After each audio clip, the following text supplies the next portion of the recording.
government by the people, of the people, for the people. But the people are retarded. What's the other thing we know about this population? And it's a specific phase of life. Remember, age is more than a chronological fact. What else do we know about this population, 18 through 24? They are stupid.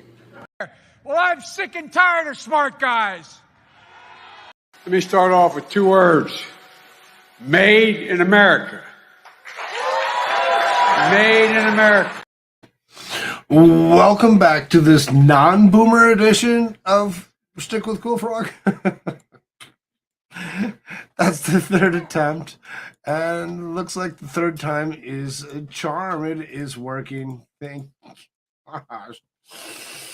Wow. What's up, Apostle Steve? What's happening? Just boomering my way through the night. That's all. Coming back to do some news. And it seems as though these guys are coming in, or are they? What are they doing? Okay, I'll be right here. I'm gonna go and holler at these guys.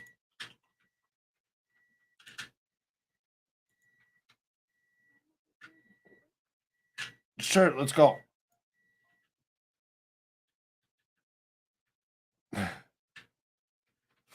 All right. So that being said, America Shirts is here. He's kind of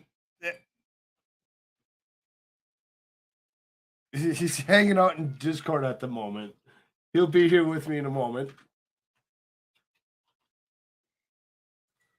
Just now, let's go, Shirt.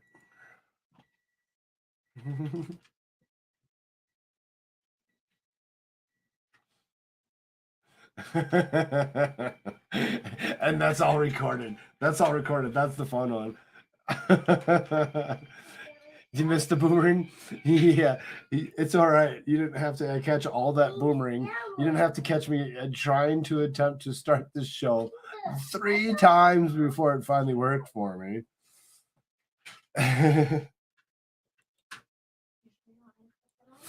All right. Well, you know, he's being silly and doesn't want to come in here right away. Let's go. Come on. All right. Well, okay. Oh, there he is. What's up, Shirt? It's a peacock. You muted. It's a peacock. Oh, he's muted because he's still sitting in Discord. What's up, man? We are live.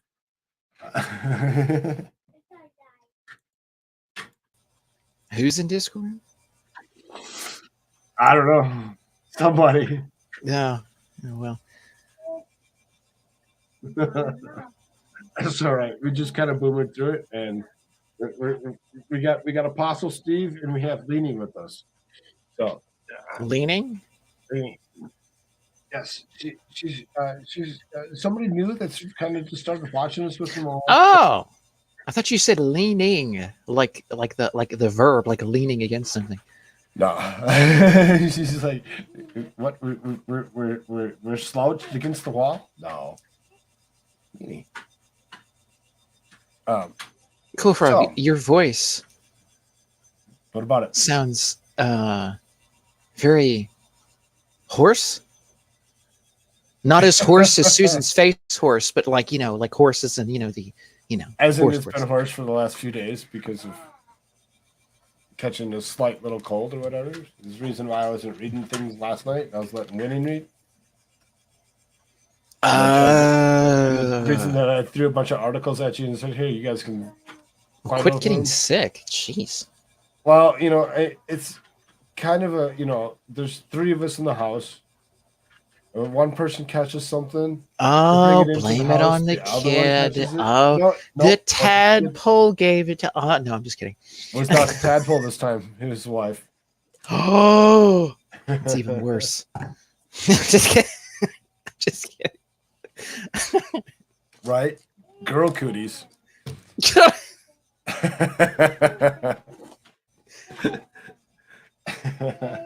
Don't say You that too know- loud in front of your son. He'll be like, "Oh my god, I'm never getting married."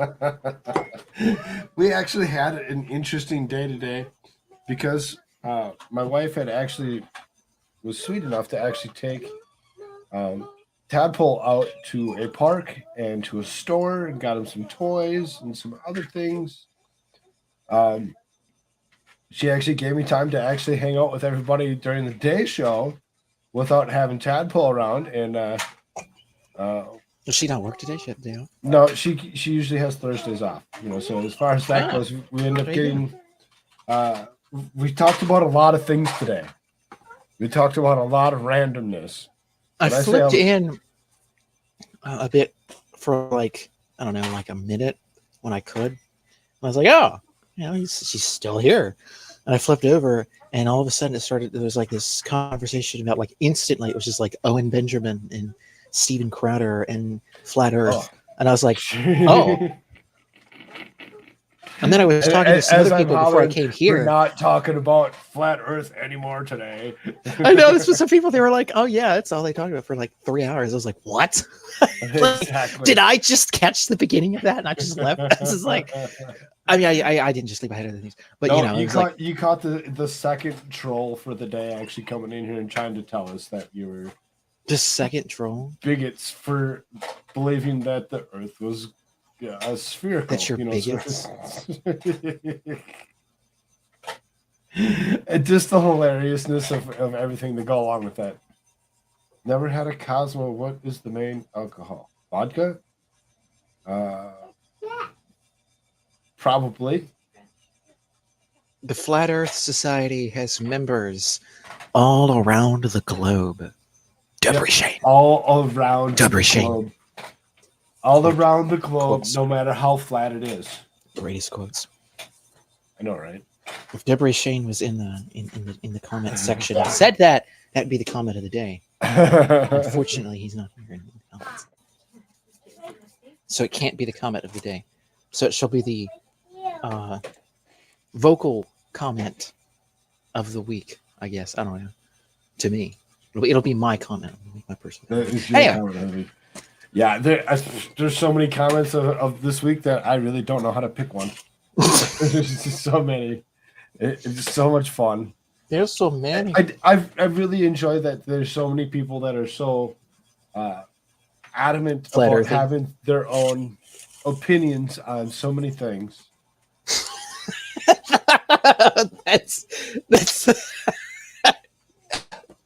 Yes, there is a specific topic. We're going to do some news, Steve. oh my god. We're going to read some news articles. It's the night. That's stream. just like This is talking to a leftist, and it's just like I am so glad we have freedom of speech in this country, and that, like, you're allowed to believe what you want to believe, and I'm allowed to believe what I want to believe. Like, like that's that kind of a comment.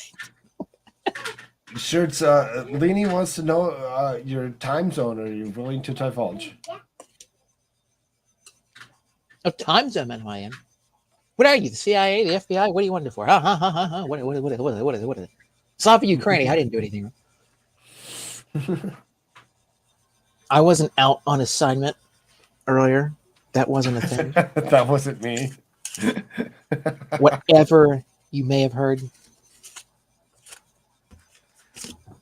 Apparently not. So, Slava Ukraini. nice New York Post article for us here. Russia threatens a nuclear war if it loses in Ukraine. Bull crap. I mean, oh, go ahead and read it. Leanie says she's in the same coast as you are. She wants to know if you're willing to divulge that. What do you mean? I said I don't work for the CIA. I don't know why these people. I was not at the headquarters in Virginia today. I was not on assignment. I totally wasn't spying on people. I was not doing anything wrong today. I'm completely guiltless. So, here. A Kremlin insider warned Thursday that Russia could start a nuclear war if it lost its conventional war in Ukraine. Dmitry Medvedev, deputy head of Russia's Security Council and close ally to President Vladimir Putin, made the threat in a post on Telegram messaging app. The loss by a nuclear power in a conventional war can provoke the outbreak of nuclear war. The nuclear powers do not lose major conflicts in which their fate depends. There are a couple quotes, by that guy. He's like, kind of really seriously sounds like there's a potentiality of something more dramatic happening if we're not careful. If anything happens like that, it'll be from our side, native side, not them. And let me explain, because, and I was listening to anybody that hasn't listened to Colonel McGregor. He has a YouTube channel even where he posts a lot of the clips and different things from the interviews that he's done. Any interview that he has done, you should listen to. He is probably one of the most intelligent people as it pertains to like global war and conflict and things of this nature. He's a general, or excuse me, colonel. She's not general, colonel. God, I just said Colonel McGregor. Anyway, but he went on to talk about, in one of his more recent interviews, Russia has always made it explicitly clear they do not want to use nuclear weapons. Now, there is some propaganda type people, like RT types, that will put out videos of like, ooh, if Russia set off a nuke or whatever, like, it's all crap. Like, Russia has no intention of doing that because it's stupid. You would ignite the entire planet, then what good is the whole thing anyway? It's stupid. Like, none of Russia has no desire to turn the area in which it's trying to annex into a nuclear wasteland. That's stupid. This is some of the most fertile land on planet Earth. Okay, this is idiotic. It has always been traditionally Russian, and they've been in Ukraine, and they have been friendly to those who were friendly with them. They don't want to spread nuclear fallout all over the place. Now, that's idiotic. That's what the neocons in Washington would like to say, but that's not true. But in his interview, Colonel McGregor talks about how Russia has the capabilities now. There's no need for nuclear weapons anymore. The nuclear weapons are obsolete. The only people that really want to use nuclear weapons in any of this kind of stuff, even talks about it, and it seriously talks about it, is the United States. Because Russia has that stealth technology where they can go under the radar and within a couple of like minutes or whatever and like hit the target. The whole purpose of a nuclear hypersonic. Weapon, hypersonic. The whole purpose of a nuclear weapon is to shoot it off and to create a huge big blast radius and to hit everything within the blast radius at once and just fry it all. Well, you don't have to have that anymore. And you don't have to have the nuclear fallout that would spread into Russia and other places. You wouldn't turn the whole place into nuclear wasteland. You can just specifically target those different things. And instead of putting nuclear warheads on those, you put thermobaric warheads or some other type of warhead, and you can take out multiple targets strategically, and you don't have to set off a nuke and, make everything blow up and like spread fallout everywhere. He made the very convincing point that from Russia's perspective, nuclear weapons are basically obsolete. There's no need for them anymore. Because if they have hypersonic missiles, they can just tip those with whatever else and just hit a bunch of targets underneath the radar. It's not going to get hit. And what they've been doing as well in Ukraine is they have been very, very, very good at wasting a lot of the anti-aircraft missile ammo. And then they'll send in the real missile afterwards. So they'll just put off a bunch of spit targets, right? And then those anti-aircraft missiles and other different things, like the dome technology thing that like Israel has, type of stuff. It's very similar to that. I think it might be the same thing, if I'm not mistaken, that we sell to them, or same technology. And you waste all of the ammo. And then, of course, Ukraine only has so much because we have to keep funding them, keep shipping them over, and so they run them out of that, and then they hit the target.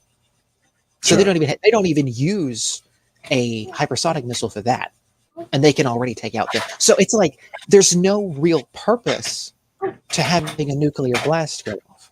There's no real goal. I mean, what would you? I mean, Putin and the other leaders there in the military generals and stuff, like they would just turn all of Eastern Europe into a nuclear wasteland.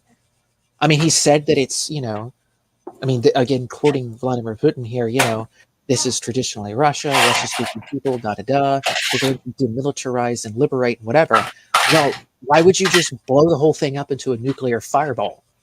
Like, that doesn't even make that again, Cui Bono. It doesn't really make sense on why they would actually go that far. Well, right. I mean, they're trying really to conquer the land and make it beneficial to them. Why would they light it on fire? Like, this is stupid.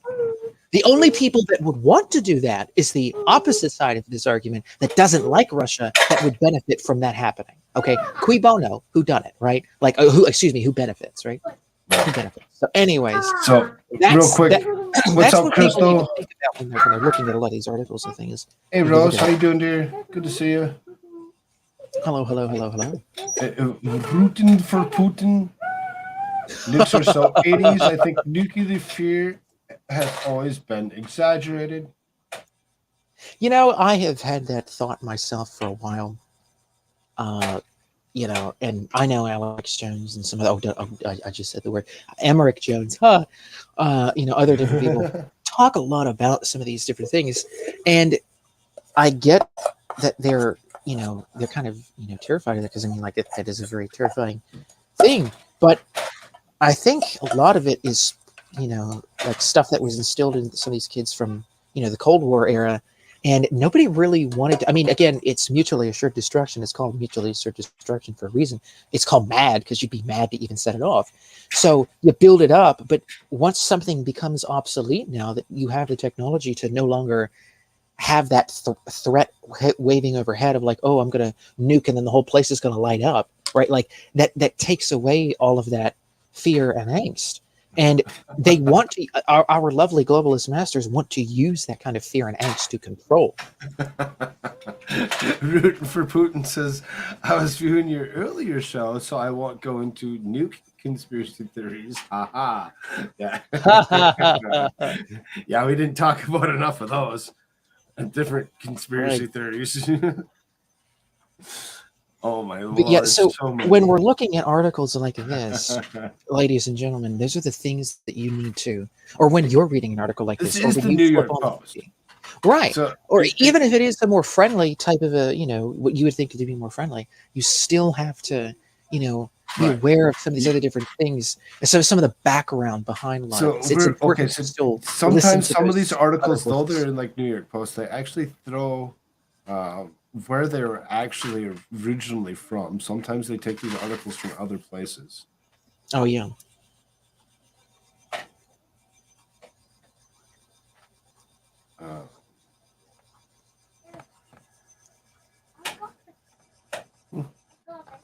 Potentially not. Potentially this might be their own actual article.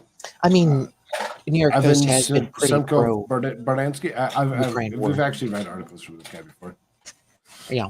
Okay, let's see. So I was kind of looking at while you were talking. I was kind of zooming in on the lapel pin to see if I could catch what it actually was. Not really positive which one that is. What's actually supposed to be depicted on the lapel pin? Usually the lapel pins on. It's probably some like Russian military award.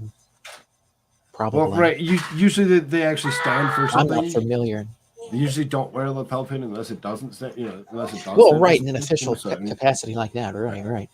So, I'm not really positive what that. I was hoping I could actually see it closer to see what it actually was, but you really can't tell. So it says while multiple countries, including U.S., Germany, France, have committed to recent weeks of providing Ukraine in armored fighting vehicles, the Allied nations are reportedly at odds over sending Kyiv large battle tanks.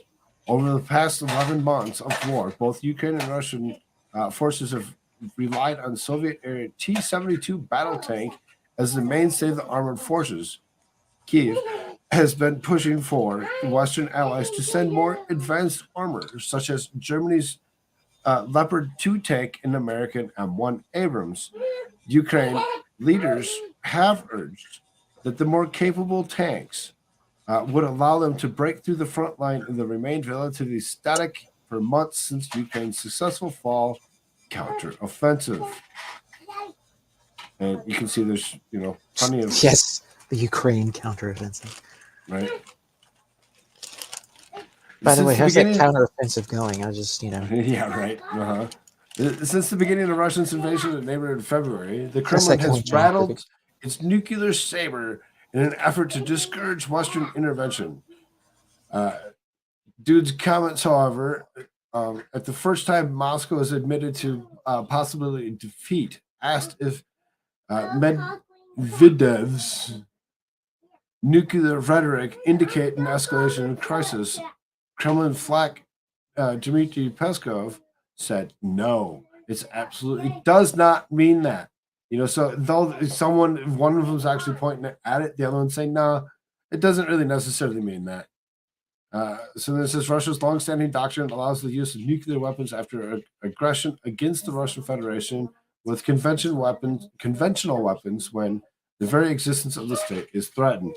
So, I mean, are they going to actually use them? No. Will they threaten to use them? Well, always. It's always going to be something. That's been a talking point of a lot of the people from the Russian military. They're like, hey, listen, Right. we're nuclear power too, like that's always been the talking point. And even I myself have theorized about some of this kind of stuff. And we've talked about this off and on, but I think the prevailing notion that I have been developing myself and I now hold firmly is that it is the majority of it is in fact rhetoric, because everything else that has come out that they have said and everything that they've done obviously does not point to anything like that. Hello, Ash. How you doing? In my beautiful, wonderful, and humble opinion. Oh, hello, Ash. How's it going? So then, I kind of covered this earlier on the earlier show. I had seen this. I'm hoping that you were going to be here. I did bring it in, and I was only going to cover it as long as you were here. Now that you're here, here you go. You should call that the earlier show. You should, that's what you should call those daytime. Just call it an earlier show. The earlier show, yeah. The earlier show. I think that'd be catchy. Maybe it'll catch. Hey, were you on the earlier show? Yeah, I was on the earlier show. So it says the U.S. is in final stages of preparing a massive new military aid package to Ukraine, which will total as much as $2.6 billion. On top of the $110 billion that we've already sent, we're going to send another $2.6 billion worth of monies and armaments to side with, it's so ridiculous. The Associated Press should. It's the greatest thing ever. America was born in 1776 for this very sole purpose of defending every other freaking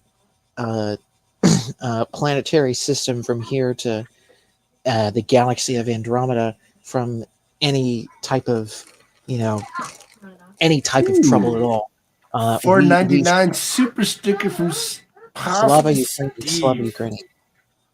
Thank you for that super sticker. $4.99. Super sticker. Oh, Mr. Terrible says for $8.88. Earlier show was epic. See, it's catching on. Mr. Terrible had a great conversation with Winnie. It was quite an epic battle of spheres versus flats. It was fun. It was probably a good couple hours. So yeah, again, thank you so much for the 88. So I mean, like I said, I covered this earlier, the 2.6 billion with looks like Associated Press is including nearly 100 Stryker combat vehicles, marking the first time the Stryker will be introduced in the Ukrainian battlefield, and at least 50 Bradley fighting vehicles. It could be announced by the end of this week. It is expected to rank among the biggest single packages unveiled since the start of this war. When pressed for further details, State Department spokesman Ned Price, that guy, 2 words, stay tuned. Those are his words. 2 words, stay tuned. At least he knows how to count how many words he's actually given out. Not like El Presidente that likes to say 2 words for you. Made in America.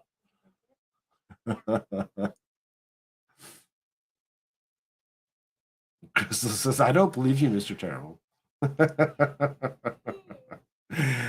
Similar to Bradley vehicles, the Striker moves infantry across the battlefield, but are lighter and faster than the Bradley.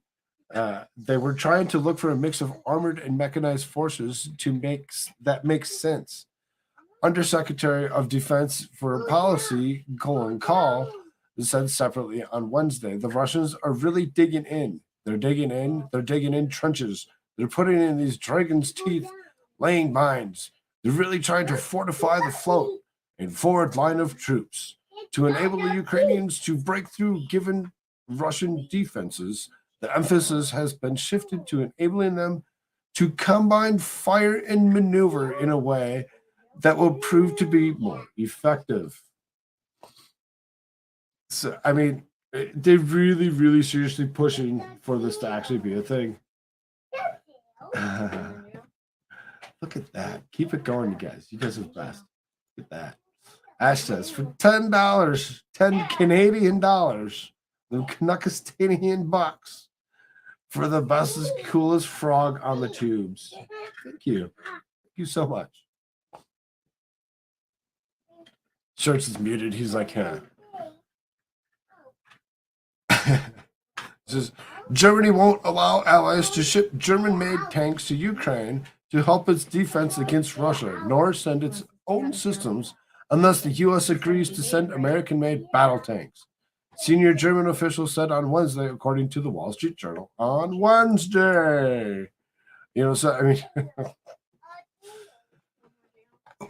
on top of, you know, everything that we've already sent, all the billions of dollars in cash, all the billions of dollars in armament and weaponry, we're going to send another 2.6 billion because, you know, hey, why not?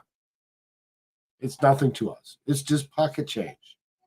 Everybody around the world thinks that that's what we're made of, is pocket change. It's okay. They're just Americans. They can afford it. Can we?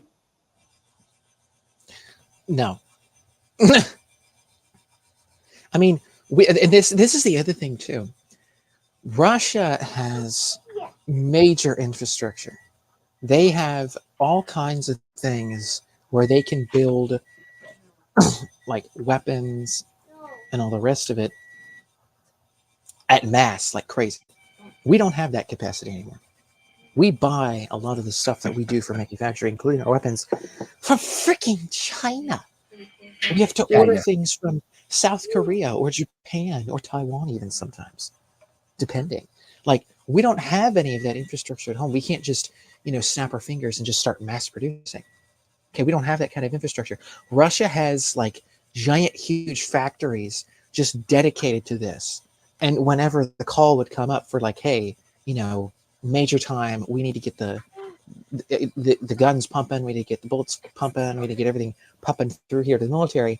They have all the infrastructure set up, ready to go. And as soon as that's available, they'll start hiring people, and boom, they get assembly lines together. They get the whole 9 yards there. They have a totally different infrastructure than what we do. And so they're able to pump out these weapons like mad if they have to. We don't have that kind of infrastructure. We can't just be sending all these weapons over there because we won't have any.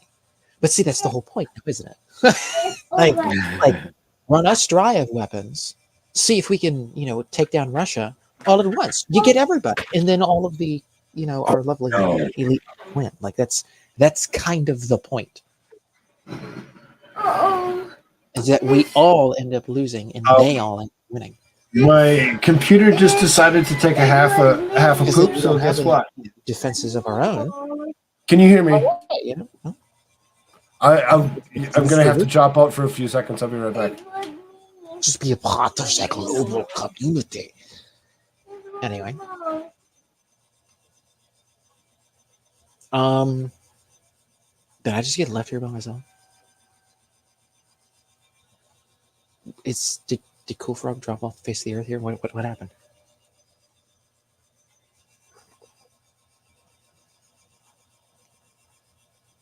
Well, I'll just read a little bit, I suppose. U.S. considering helping Ukraine strike in Crimea. Oh God, I heard this. Yeah, because and that's the other thing too, is that the negotiations between Russia and Ukraine. It's like, well, all right, so what we're gonna do is Ruskies. You know how like you've had Crimea since like 2014. Well, here in this new back and forth. Oh, he did drop off his ear. Here in this new back and forth, what we're gonna do is we're gonna, ask you to give back Crimea here. We're gonna ask you to give back all of like the Donbass and the like the Donetsk, Luhansk, and shoot, what's the other area that they've had a lot of influence control over, but mainly Donetsk and Luhansk. It's like we're going to ask you to have all influence back from all those too, even though that was from an earlier back and forth, an earlier conflict. Now we're gonna tell you that we need to have that back too. It's like, but that wasn't a part of this conflict here. We've had control of this now, independent of what's going on now. Well, not totally independent, right? But I mean, as far as on the ground fighting is concerned, it's independently of that.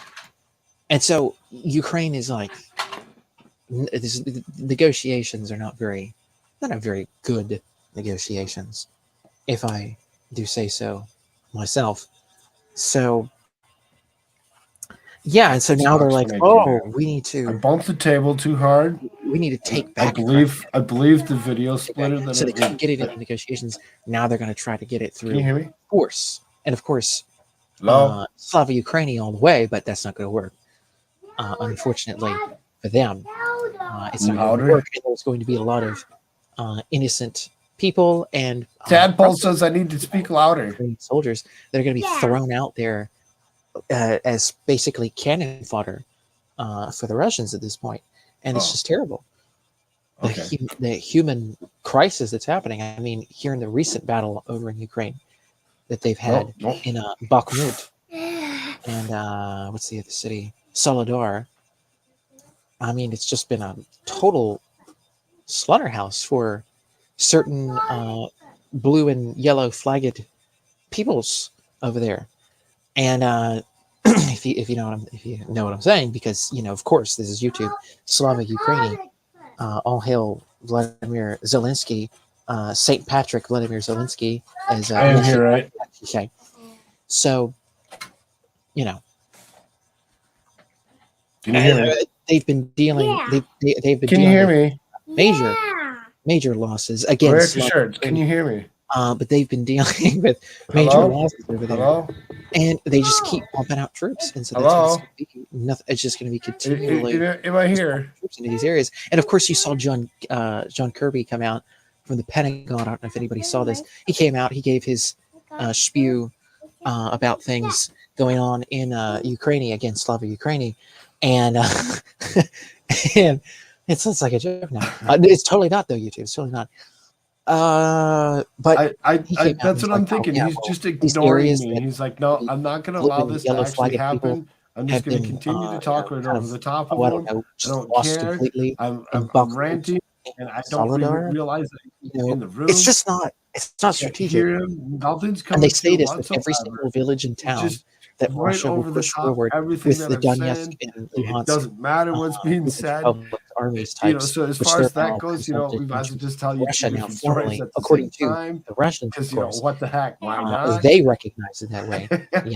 So they've been pushing further westward. NATO or whoever else. You go and meet them for a second. Every single town and village that they come in contact continues. With, they win. And like every time, the Pentagon and the White House and all these other people have to come out and they're like, oh, it wasn't strategic. It just wasn't. I don't think he realizes that I'm back. It just wasn't strategic. It just wasn't. That one doesn't count. And that one doesn't count. And that one wasn't a legit victory. Or that one doesn't count here. American shirts. Hold up for a minute. It's like, huh? Hey. I mean, at some point, like after so much land that's been grabbed, I mean, like, like what exactly is the place that they're supposed to be holding on to? Like, this is just ridiculous. Oh, Hello. Cools. Can you see me?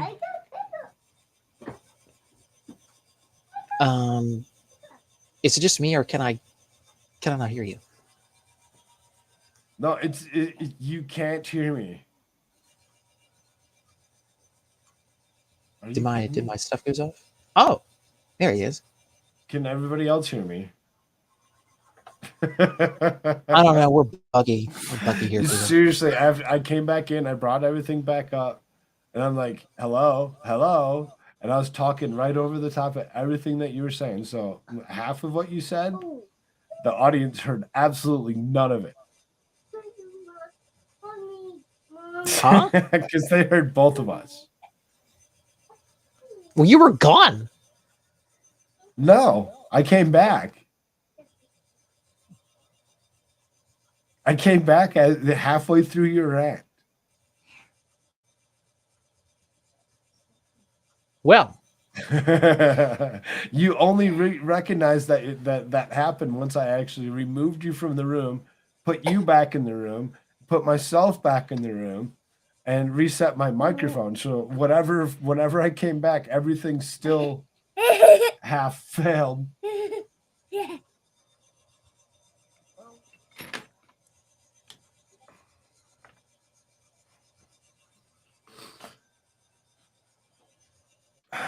well, All correct. right. Are we here? Yeah, Okay. I suppose. I said yes. Look at that. Too funny. Yeah, seriously. Yeah. Couldn't hear anything you were saying, America Shirts.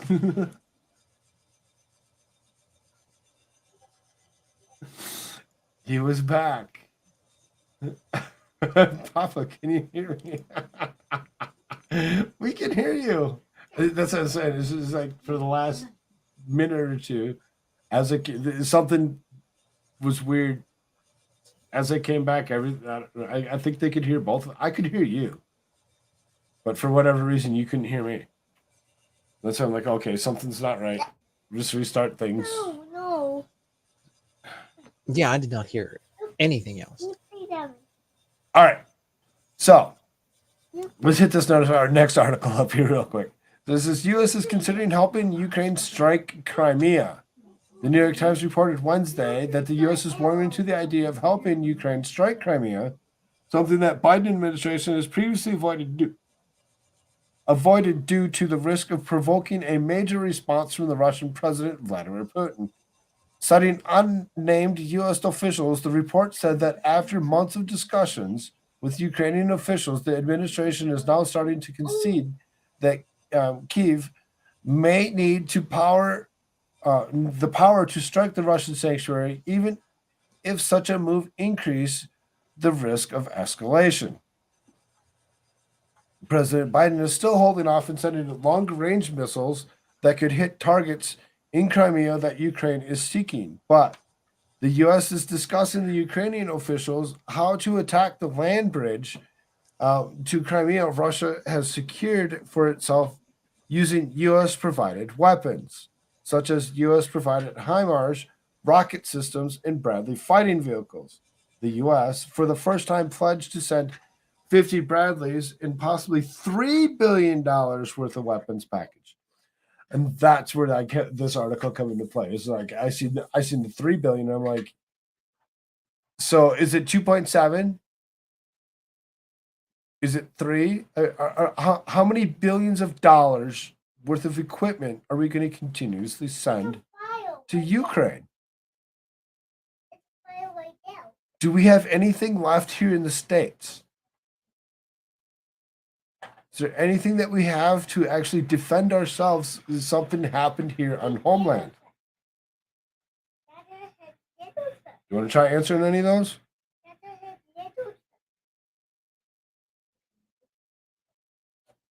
America Shirts. He's like, that was weird. Now I'm going to go away.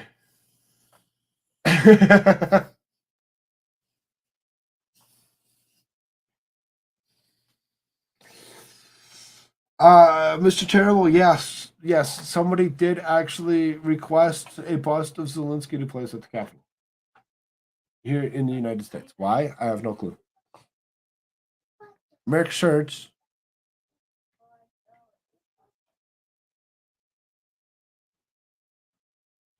Hello? He's mad. If that could potentially be, or just confused. You're like, what the heck? What even happened? And he's sitting back because he's like, all right, I'm gonna go back and I'm gonna see what actually happened, how long it's been since he was actually here. He's probably watching the YouTube, going back and watching it to see, what actually happened. See if he could actually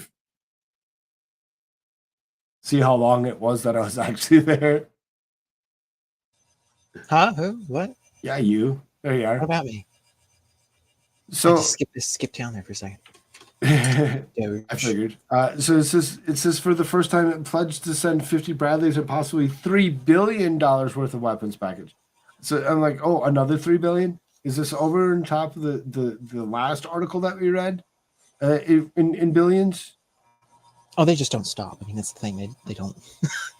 Is there anything No left here number. in the United States if something were to happen in our homeland? No, and I mean that's what I was saying. Did you all catch how I was talking about like the different levels of infrastructure between America and in the United States? Like I think that was when that was before you brought this article up. I was talking about that, and like we don't have the infrastructure. Like we don't have that anymore. We don't have the money. Like that's We don't have all. the That's monies all to from actually build up the China infrastructure. and like South Korea and Japan and stuff. We don't have like we can't just snap our fingers and make weapons anymore. We don't have the infrastructure. We don't have the factories. We don't have any of that anymore. We don't have the factory workers and stuff. So yeah, I mean we don't to answer that. I mean no, we don't. And that's kind of the whole point, is like to derail us and to throw whatever weapons we do have left at the Ruskies, try to take them out, and then everybody loses on the ground, but all the higher ups win. And they get the influence they want over Russia, and then they run us out of everything, and so we can't defend ourselves, and then we either collapse in on ourselves or something else. And there you go, because we have no independent, uh, you know, for any form of keeping ourselves independent because we have no weaponry to defend ourselves. So, I mean that could spell out a whole bunch of different scenarios there, just in and of itself. I'm just being very holistic there, but And for anybody else that really wants to read the rest of that article, whatever, I just kind of scrolled through it slowly. And it really doesn't really go into any further depth. Those first two paragraphs really give you the most of the information that you need to know about what's actually happening. They kind of cover um, the last time that they used U.S. weapons to actually bomb the bridge again. They seriously, it's really ridiculous how far this particular war has actually gone and what they're continuously doing to us when it comes down to it. It's like you can think that this is all to benefit Ukraine against Russia, but when it comes down to it, I don't think that's what it's doing. I mean they're draining us dry, Right. and then they're using whatever we have left. Yeah, again, it's just fodder against the Ruskies to see how far they can take them out too. So Which, if when we did the dive and the research on the Ruskies, we actually looked at what they were actually using for military, and their military might that they were actually using was old World War II stuff, not anything that's newer or recent. oh yeah, So I mean, they deplete what we actually have been sending them to nothing. We're done. We're done. They just keep. It's so ridiculous how far they've actually brought this war. Mr. Terrible asks, If a nuke If is a set nuke off, is set off, could Biden use it as an excuse to suspend all rights to the USA, similar to what's happening in Brazil? I mean, Brazil is turning into a disaster zone, and there might be civil war down there here shortly. That's a whole other. I mean, holy that's crap. only if a nuke is actually set off. I mean, is there one going to be set off? I mean, you'd almost think that there might not be. I mean, Because even Kissinger has come out and said, like, hey, we need to de-escalate the nuke talk here. We need to de-escalate, like, this war talk. I mean, this is freaking depopulationist Kissinger. I mean, even he's like, hey, listen, we're oh, well, wait, let me get my Kissinger voice. Yeah, my Kissinger voice. We need to, slow down the talk about nuclear weapons. It's just too much.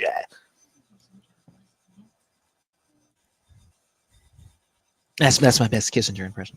I mean, it was all right. It was all right. That's basically what he sounds like. I mean, it's not that much effort, I guess, Right.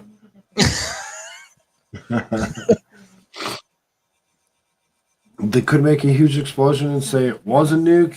I mean, True. with the weaponry that's available, these hypersonic missile launchers, whatever, they could really actually cause a lot of damage, fairly quick. I mean, but he make does it have a look point. like there was Like- an explosion, but Like, theoretically speaking, again, Slava Ukraini, we love our globalist leaders, but if, for example, our side was to, set off a weapon, claim that it was a nuclear weapon, if they're already brainwashing the oblivious public into thinking that, oh, well, like that New York Times thing or whatever that was, the video that came out. So the big one went off, and so what you need to do is, get indoors and then take off all your clothes and take a shower and wash off all the ashes and stuff, and you do this, whatever. What if they don't actually set off nuclear weapon? What if they have brainwashed enough people to think that oh, the nuke went off, a bomb went off, it was a big mushroom cloud, but it's not actually nuclear and there's no nuclear fallout or anything, and so they just like a certain koofdoms that came around, right. and they got everybody to believe their bullcrap. What if they do the same thing with a nuke, and nobody's hair is falling out, but yet they just get everybody to right on comply? that one. The public is gullible as hell, and that's pretty much what it comes. They just down get to, everybody is to comply exactly because it's like, what he's saying. oh, it was a Yeah, total everybody nuclear. It was can totally a comply. nuclear weapon. It's like, well, no, it's not. Look at all this. No. The Biden administration said it's a nuclear weapon, right? Just like with koofdoms, hey, do everything, go down the list because it's totally this and it's totally that, and it affects these groups or affects this, affects that. You need to take all these different measures, and so they could that's plausible. There you go, Beirut. It looked like a nuke. That Beirut blast looked like a nuke. I mean, we watched that blast. We covered it. I remember us, actually, watching that particular blast. So it was a massive explosion. Oh yeah, it was huge. So as far I as think that all goes, those dumbasses in New York that live in those apartment complexes, they would have no idea. They'd just be like, "Oh no, a nuke went off." It's just like my video game. Quick, I mean, that's how stupid this is. That's how dumb some of these people would be. Everybody else, like in the koofdomness, right? Everybody else that sees this for what it is, that lives in other places, they would say no to that. So he brings up a pretty good point. Right, how many will manifest radiation poisoning even if there was a fake nuke? They'll Who PCR knows? it. I mean, Who knows? You just never know. Okay. I mean, they could put radioactive isotopes and things in small amounts into the water supply or whatever, and then oh no, see, you got the radiation, whatever. You need to. I mean, God only knows. Right. I don't think they would go that far necessarily, but hey, I mean, if our lovely dear leaders that love us so much, which we love them too, like Bill Gates, and Rodriguez, Jared Soros, and all those wonderful people, hey, if push comes to shove, if they really get shoved into a corner, who the heck knows what they might think up? how desperate things might get for them. So I don't know. Keep your wits about you, people.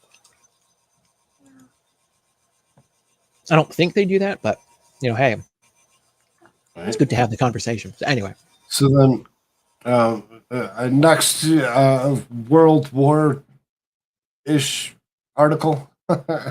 Russia puts air defense on Moscow rooftops amid fear of long range strike. So this is air defense systems have reportedly been installed on top of several buildings in the Russian capital of Moscow, as the Kremlin warns that Ukraine obtaining long range weapons could escalate the war. Pictures and videos were circulating on Twitter Thursday of that users said showed Pantsir S-1 air defense systems on the rooftops of several Moscow buildings. Now, this has there really been that much fighting outside of Ukraine itself? I seriously, of all the things that I've seen, there's none. There's been like one or two attacks well, on small, like oil refinery tanker or whatever. And there was a couple of other things that happened, quite a distance Ukraine- into Russia, but most of the stuff has happened in Ukraine. Ukraine has sent drones into Russia, very far into Russia. They just sent them, just bolted them in, and they sent them right to different military bases and other targets and things. And sometimes they weren't even military; they were just infrastructure. And they blew up several things. So, yeah, I would imagine some of these people there would want some, air defense systems in different places because they don't know whenever they're going to send another drone in or something else is going to whack out. Mr. Travel says, American Shirts, have you ever listened to the Galen Windsor's lecture about the nuke plants he helped start up for GE? Very interesting. He would carry around uranium and even swallow it. Whoa. Yeah, right? That's a little far, a little drastic, but okay. Did he turn Lived into the into the Incredible 90s. Hulk too? Like, Yeah, like, right? what the- did he what happened there? morph into some other, super creature? So this is He Rob start Lee, growing senior. fins? What? Go ahead. He's Rob Lee, a senior fellow of Foreign Policy Research Institute Eurasia, program and PhD student at King's College London. War Studies Department tweeted that the systems were installed in an administrative building in Moscow and on Russian Defense Ministry National Defense Management Center. And then, of course, there's pictures you can actually kind of see them on top of these buildings or whatever. Through Twitter, of course.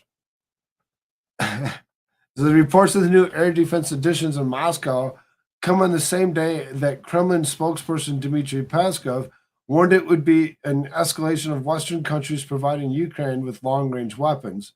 Potentially, this is extremely dangerous, and it will mean bringing the conflict to a whole new level, which, of course, will not bode well for the point of view of global and pan-European security, according to Peskov, agency's France Press.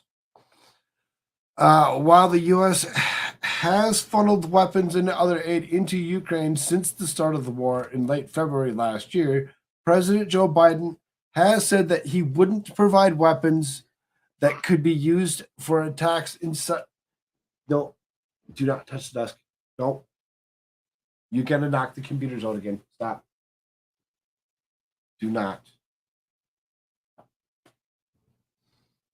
Tadpole's not listening. We're not going to send Ukraine rocket systems that strike into Russia, but Ukraine may not need to rely on U.S. for the capability to strike inside Russia. The Kyiv Independent reported last Friday that Ukrainian defense company, I don't even know how to actually pronounce that, announced it had completed testing for a long-range drone. The drone has a range of more than 1,000 kilometers, equivalent to more than 620 miles, and a payload of roughly 165 pounds, according to the news outlet.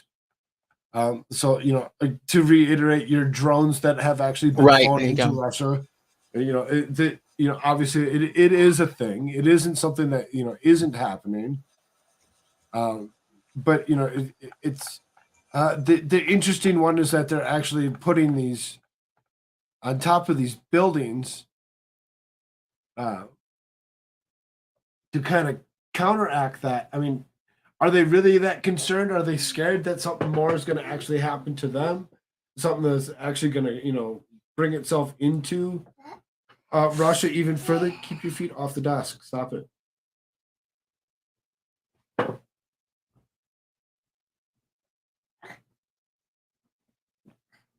Not listening. Klaus Schwab looks like he's swallowed some uranium. That Potentially. and made a deal with the devil. Anyway. Potentially. I bet he did that one though, right? That second one. Made a deal with the devil. Oh, the devil went down to Switzerland. Anyway. He think did that's how that kind of song go to went. Switzerland, did he not? I think that's how that song goes, but maybe it should. We need a revised version. 2023 revised version. Just going Devil through went down everything, Bravos. making sure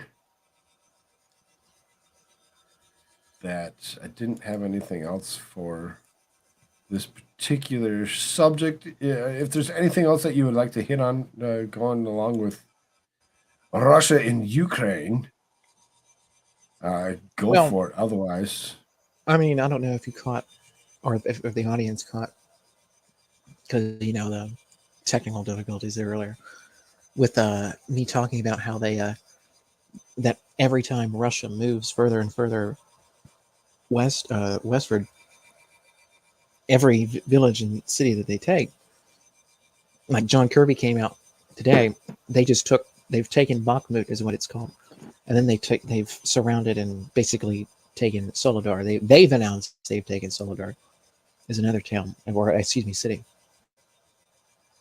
And John Kirby, the head of the Pentagon, being asked questions about it, and every freaking time it's always the same response of, well, it wasn't strategic. It wasn't strategic.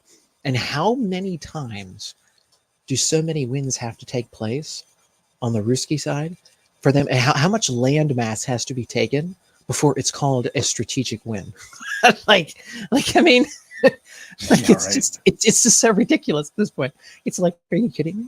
It's like, I mean, at what point is it going to be strategic? Like, is it going to be like, do they have to take the entirety of Ukraine before it's like, oh, okay, now they've won a strategic victory? It's like, well, no, crap, the whole country's gone. It's I mean, at what point does it become strategic? Like, I don't get this.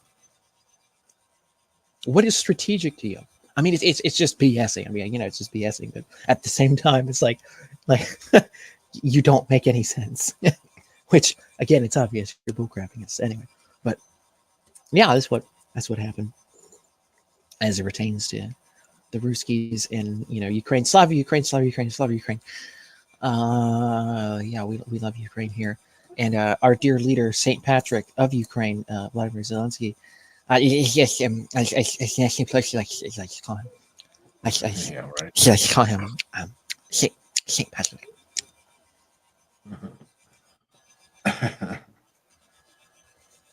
Even though St. Patrick's like a saint of Ireland, but whatever, Nancy, she doesn't. She's too drunk. She has no idea. She looks at Ukraine flag and she's like, yes, I have some relatives from Ireland. Yeah, okay. She drank too much of that Purell instead of the vodka there a little bit. Maybe she didn't drink the Purell. It's a little easier on the vodka. Is a little bit more easier on the brain, I guess, than Purell. But anyway, we got people saying nighty night later there, Lenny and Mr. Terrible. Catch you later. Good questions in the chat there earlier. Good thoughts. So, anyways, it's kind of my, I guess, spew about the Ruskies in Ukraine. Slava Ukraine, Slava Ukraine, Slava Ukraine. Anyway, Better, Mr. Terrible. We'll maybe hear from you tomorrow. You have a good one. Oh, wow. We dropped down to 3 people.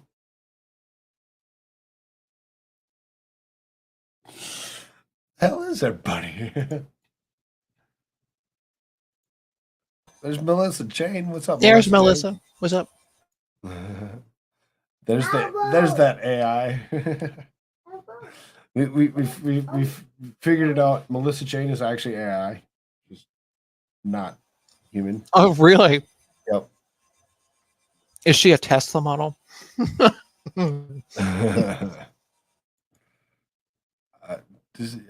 Australian AI, so.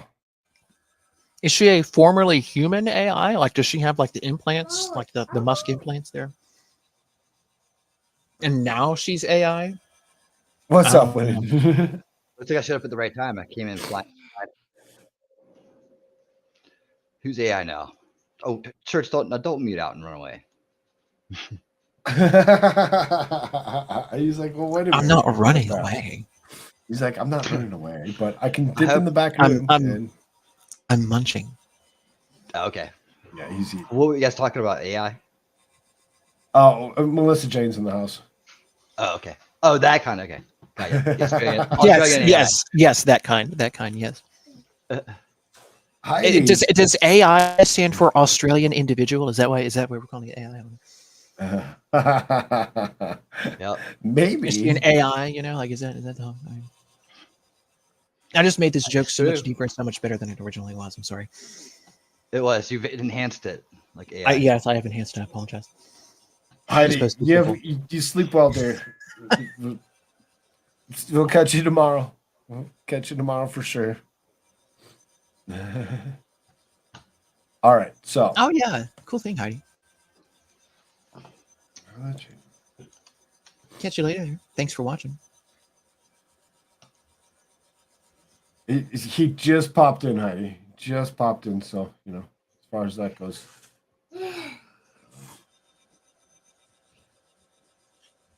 She's like, well, there is AI in my name. See, Melissa Jane, now you got to change your name. Oh my change God! Your name and actually yes, make Phil, it so that those 2 letters are this just got capitalized. so deep. Yes, Phil, what's without AI?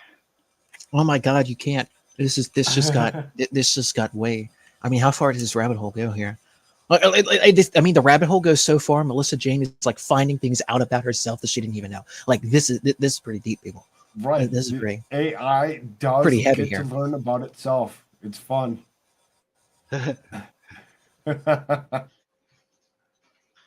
All right. So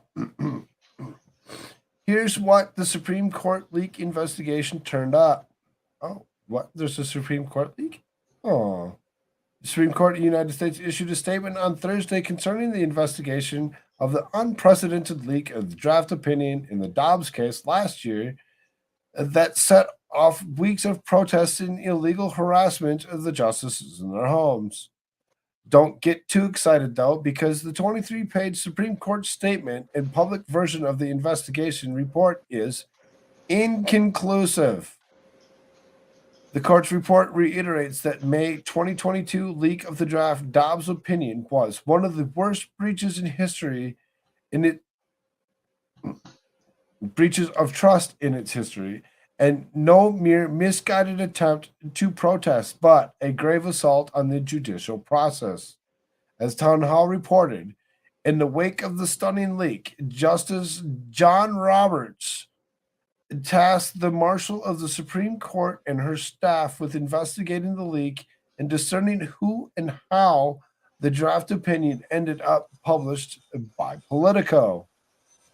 After months of diligent analysis of forensic evidence and interviews of almost 100 employees, the Marshal's team determined that no further investigation was warranted. The Supreme Court's statement continued. Of course not. In following up on the available leads, however, the Marshal's team performed additional forensic analysis and conducted multiple follow-up interviews of certain employees, but the team has to date been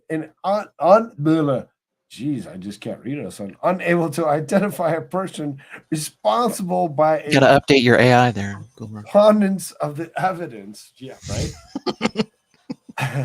The unsatisfying See, conclusion. you need the implants. You need the implant. You know, we got the implant. You know, No implants. I'm not doing the implant. Don't force me to do the implant. The unsatisfying. Sitting here and we can, you know, I can feel your thoughts and you can feel mine, and you know, everybody in this room, we all have the implants and attached to our brains, you know. anyway, enough Bond villaining. Enough Bond villaining for one day. Oh yeah.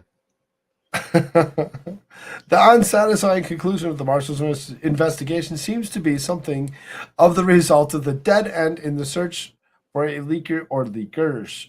As the court added, it consulted with former Homeland Security Secretary Michael Chertoff to assess the Marshals' investigation. Chertoff called the investigation thorough and said he cannot identify any additional useful investigative measures that Of course, hasn't already there's been nothing used. useful about finding somebody who's going to leak Supreme Court decisions or potential decisions and write-ups and things that certain judges do to then have harassment campaigns against judges to manipulate the entire Supreme Court system of the United States.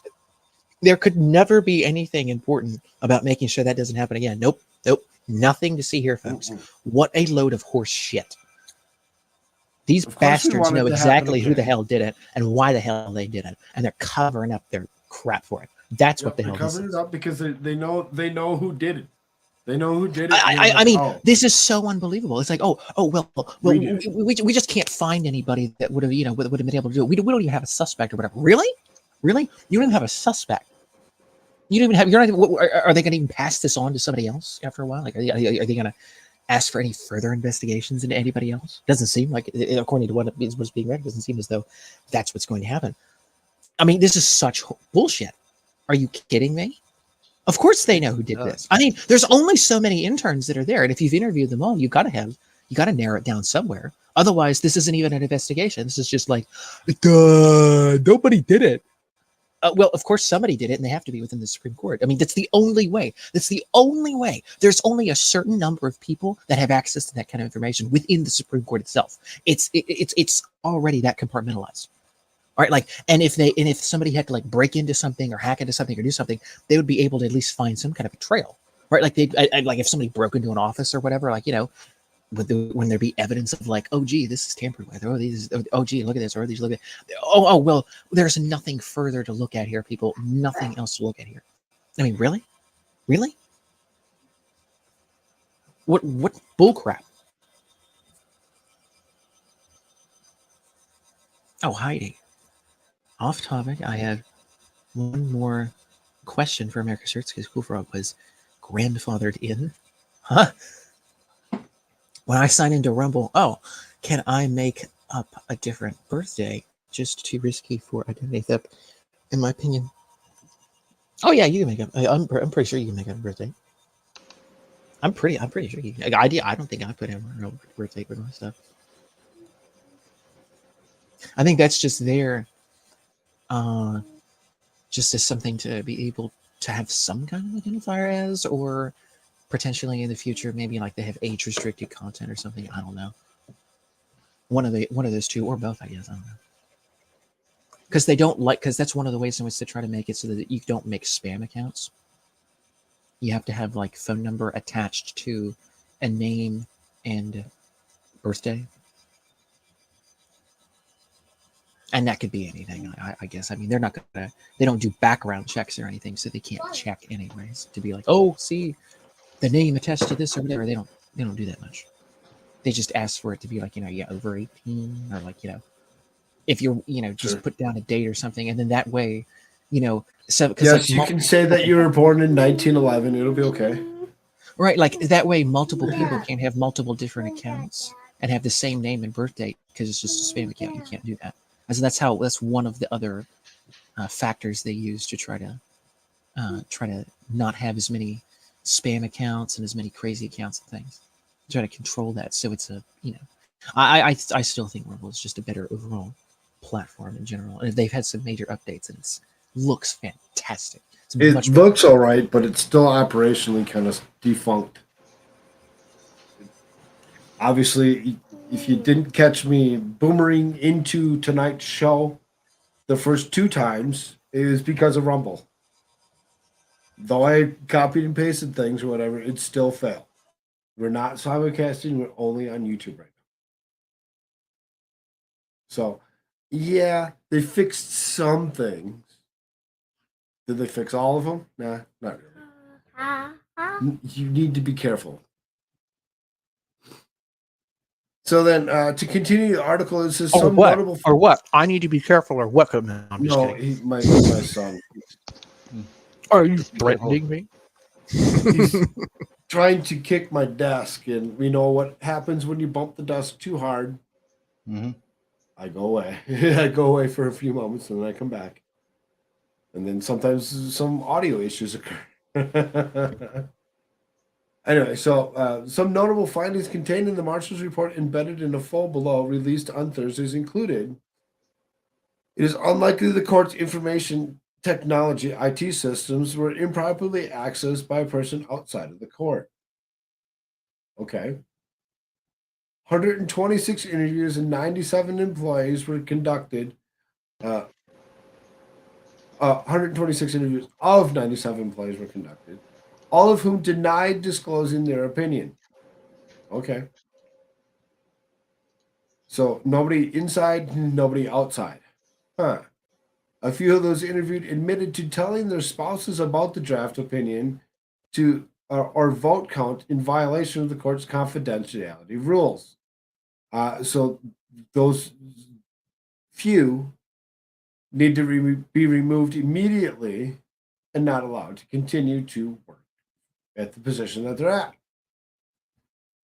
A preponderance of evidence did not reveal how the draft opinion was provided to Politico. Because there's no evidence of how it was actually given to them. It's okay, great, thank you.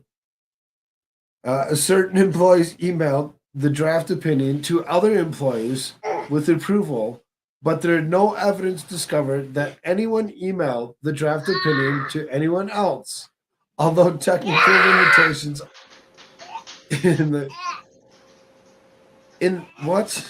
certain employees emailed the draft opinion to other employees with approval, but there was no evidence discovered that anyone emailed the draft opinion to anyone else, although technical limitations in the SCOTUS's computer record keeping at the time made it impossible to rule out the possibility entirely. They put a bullet. So we're just going to stop investigating.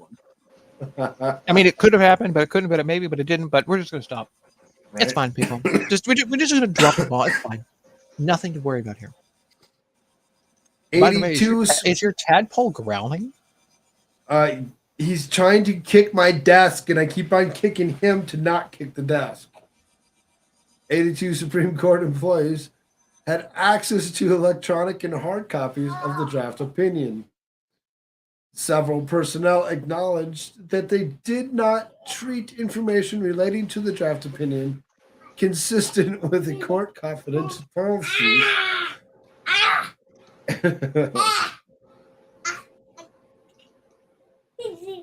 Investigators did not find any logs of IT artifacts indicating that the draft opinion was downloaded. I mean, I'm pretty terrified. I don't know about you, but it is impossible to rule out.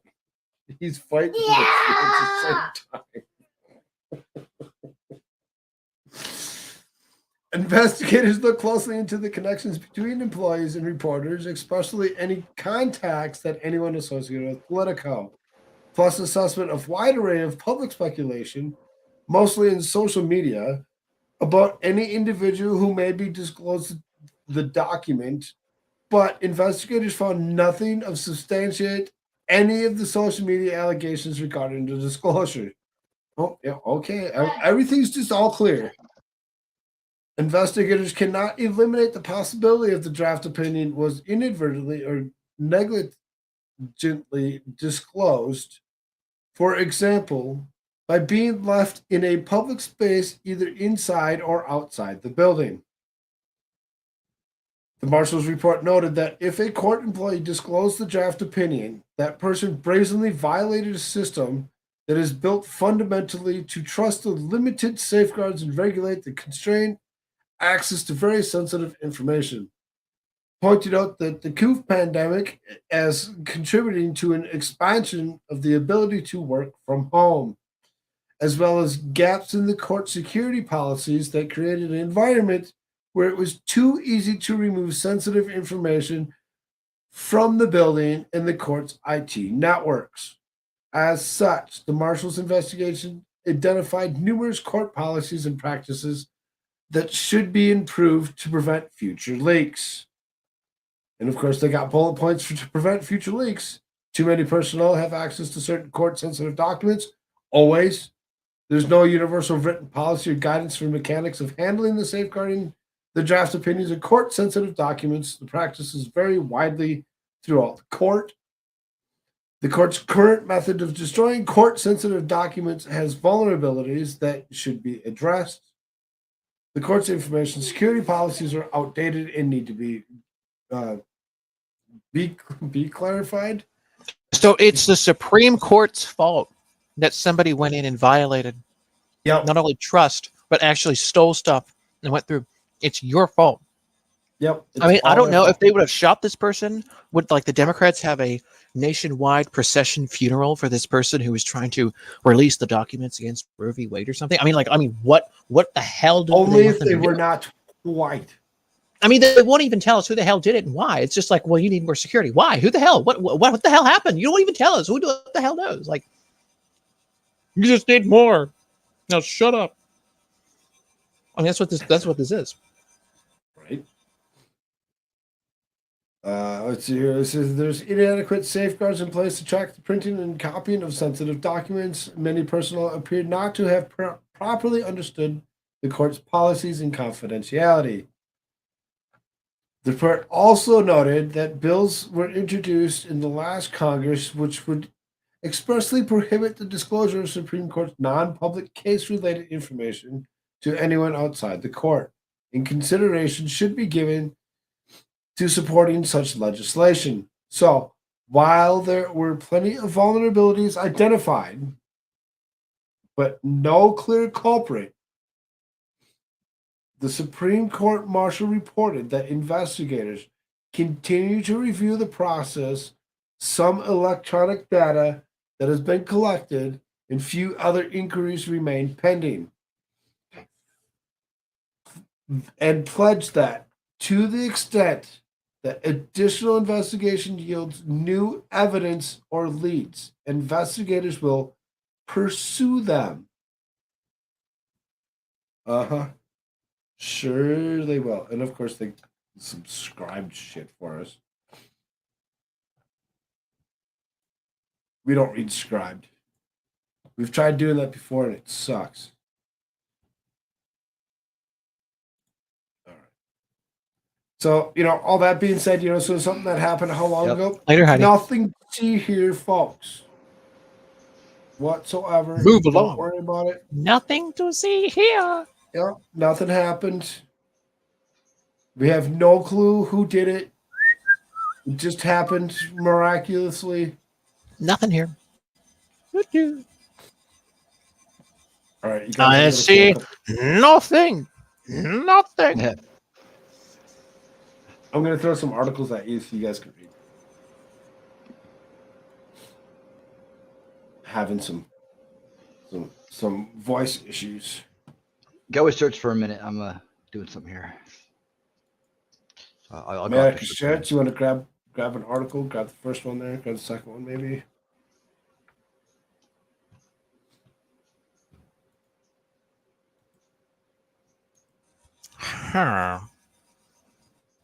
Let's see. Oh, wait a minute. You know, however you want to do it. You don't. Though I put them in that order that you can do them however you want.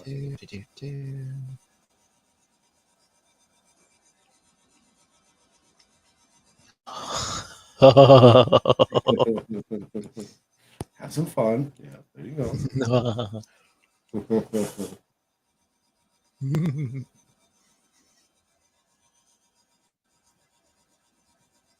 White House reporters turn on cringe Jean-Pierre.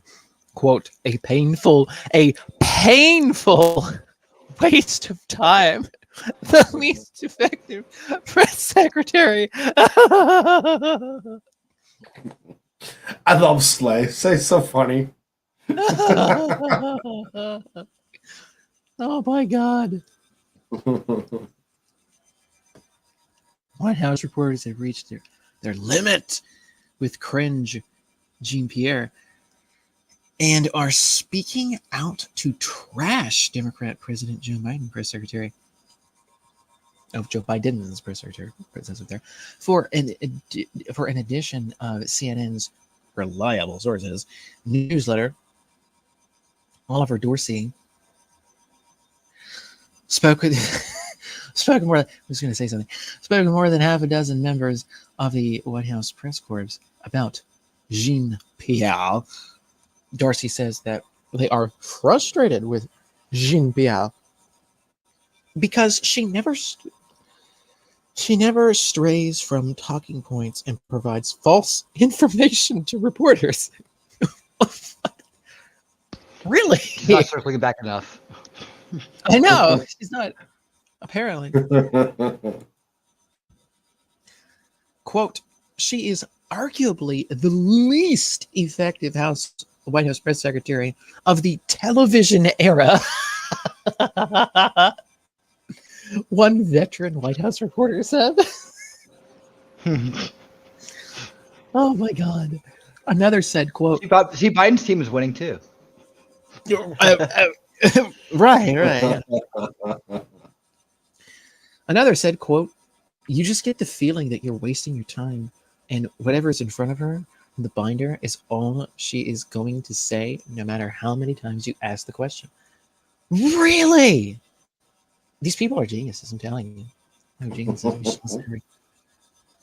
It's like, I mean, now you're just now realizing what a painful waste of time this is. Like, really?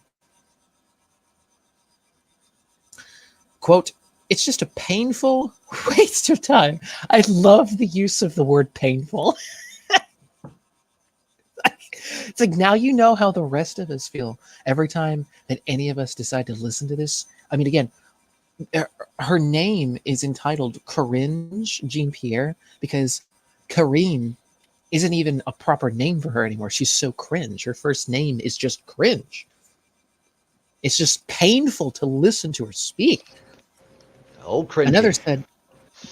Another one said, quote, I think you can tell the temperature has gone up a lot in the last few days. Okay.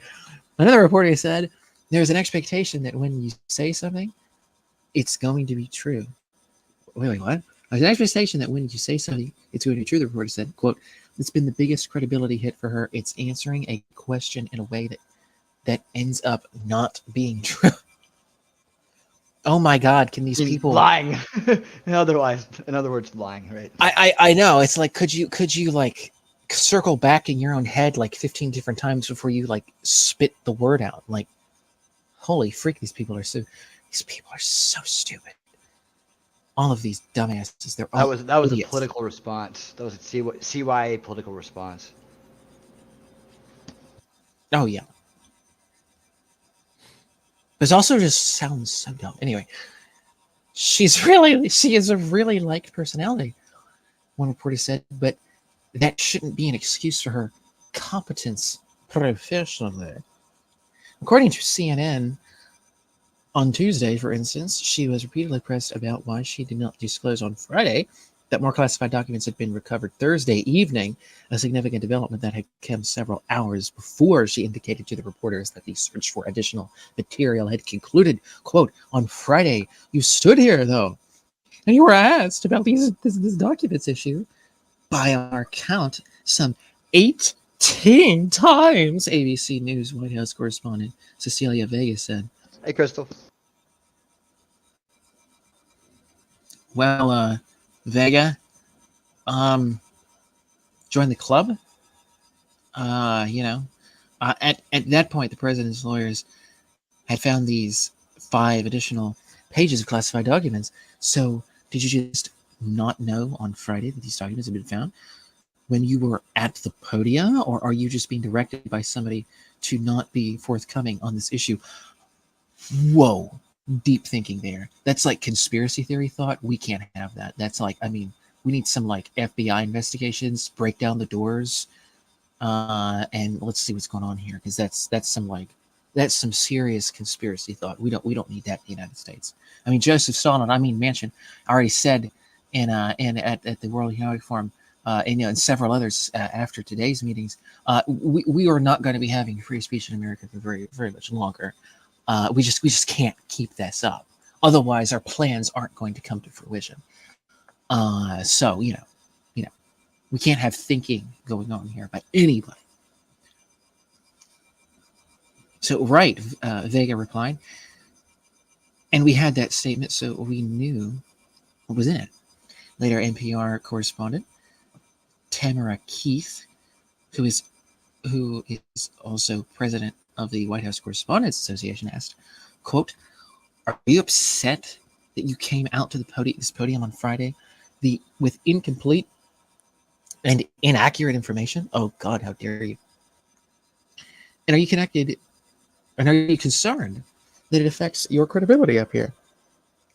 No, cringe. Jean Pierre is all about the cringe, ladies and gentlemen. She's not very concerned about the integrity there by any stretch. Were we interested in playing those clips there, Koolfrogg, or is it a no? Oh, I don't care. Go ahead. These Twitter things. I don't know if it'll link me. Go ahead. Sorry, but on questions that you should be able to answer here that shouldn't have to go to any other agency or entity, can you tell us if there's any sort of assessment that has been planned or launched to determine if national security has been jeopardized at all? Again, Get ready for the cringe. that's for the Department of Justice. Why is it a DOJ question? And let's be clear, it's not your decision to make on what I can or can't answer from here.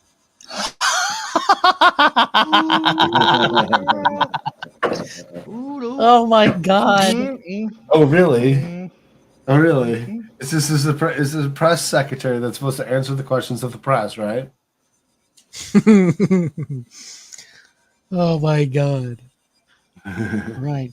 I mean, that's what she does. She's just like, anybody asks a question about, like, hey, there's this thing going on within the Department of Justice. Does the White House have anything to say about it? No, you'll have to refer to the Department of Justice. It's like, but you're the head. You're the chief executive. You're the boss of the Department of Justice. Do you have anything to say? Well, no, you have to go to the Department of Justice.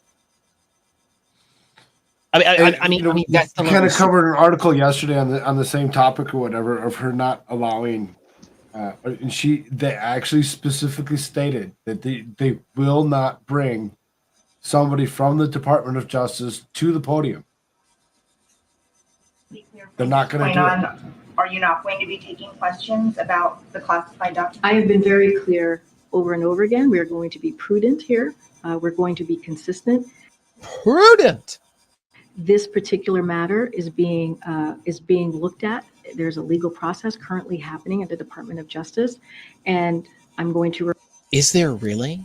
refer you to the Department of Justice on any specifics to this particular case, and anything that has to deal with what we're doing here. I would refer you to the White House Counsel's office.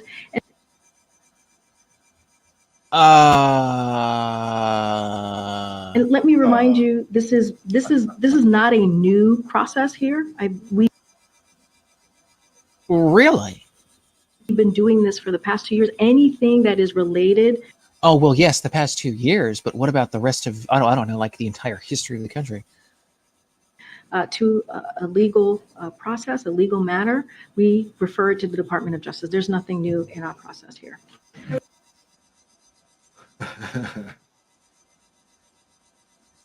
So there you have it. Bullshitting cringe Pierre. Cringe. Jean-Pierre. Yeah.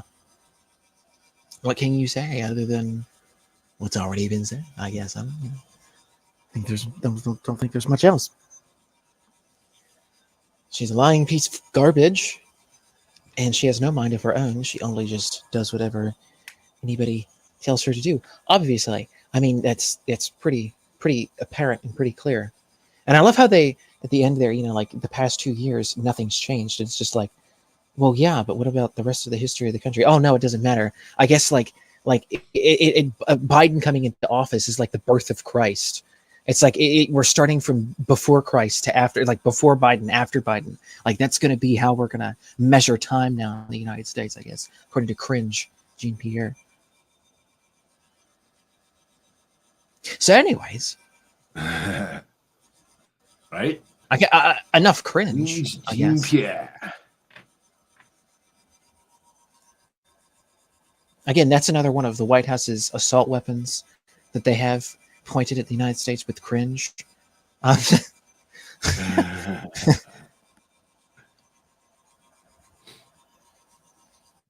Keep going. Huh? Winnie might be busy. Oh, well. Where's this other... Oh, jeez. He's going to play the same game that you played last night. Where did all of these documents come from? Wait, not documents. He's like, well, wait a minute here. Holy shit. So one of them that's in there from the Epic Times, I threw in there by accident. That wasn't supposed to be there. It's supposed to be on my side because I'm assuming neither one of you can read it. I don't even see that. Oh, it scrolls down a little further, right? And then I have one other one that I left out that I figured eventually I'd read.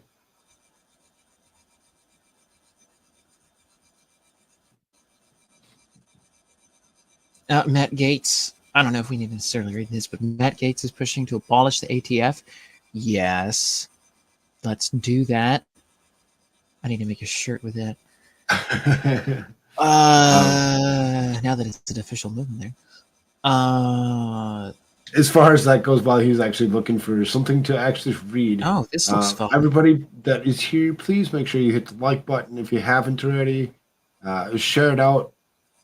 Subscribe. Do all those fun YouTube-y like things.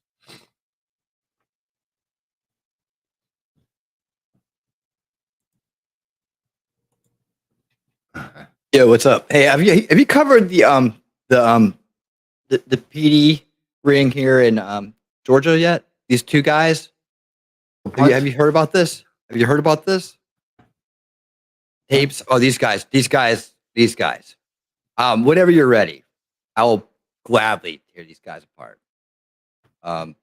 Because this is sick, and it's like in Georgia, so no problem. It's ridiculous. He's like, I got a Georgia article for you. I don't care. Georgia. No, I mean you guys need to learn more about the country. Here, I'm down. But no, this is this one's good. This one I'm sharing out everywhere. Yeah, I'm sharing it out everywhere.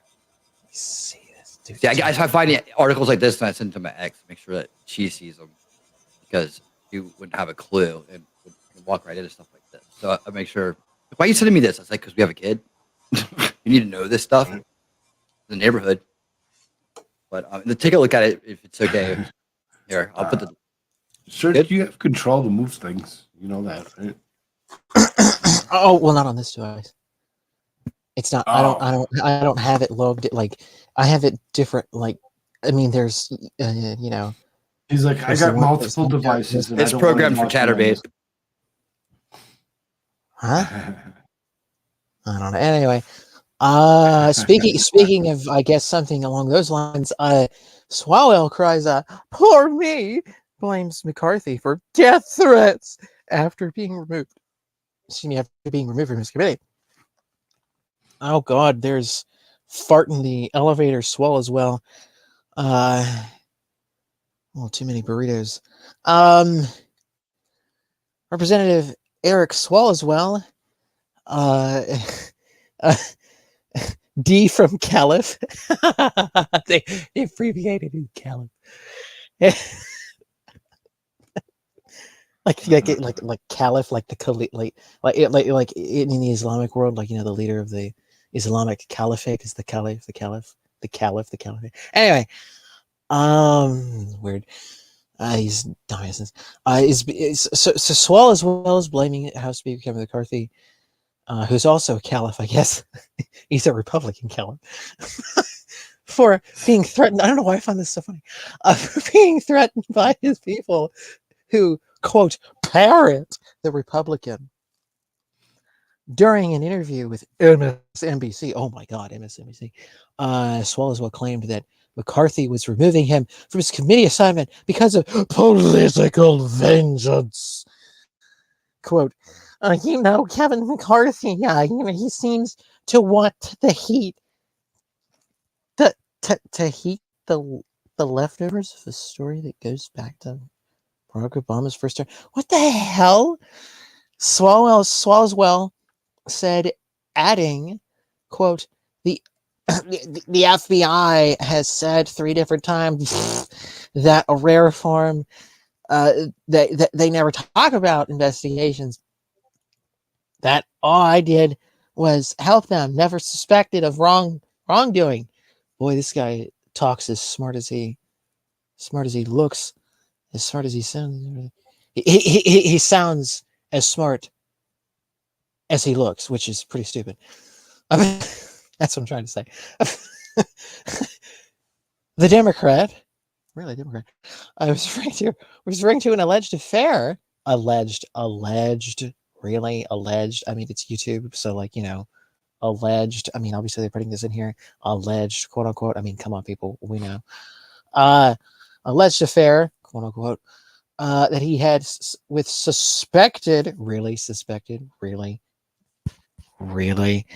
Chinese spy Christine Fang, or Fang in 2014, which became public in 2020. Oh, the spy who loved me. McCarthy said that he was informed to keep Swall as well far away from committees after an FBI briefing. Quote, it inspires these death threats. People parrot what Kevin McCarthy is saying. Like, what are some other farting sounds you do, like, or whatever farting sounds that he makes in the elevators. They're parroting Kevin McCarthy. And he's saying they call and they make death threats. People call and make death threats. Saul as well said, alleging that people want to, quote, grape and what's the word that we use instead of the K word? What's the phraseology there? I forget now. What is it? Shoot. Unalive. Yes, thank you. To unalive is just God sakes. Have to freaking this is just oh my God. So to unalive. We have let's to unalive. These people want to quote they want to grape and unalive. It's just so damn ridiculous.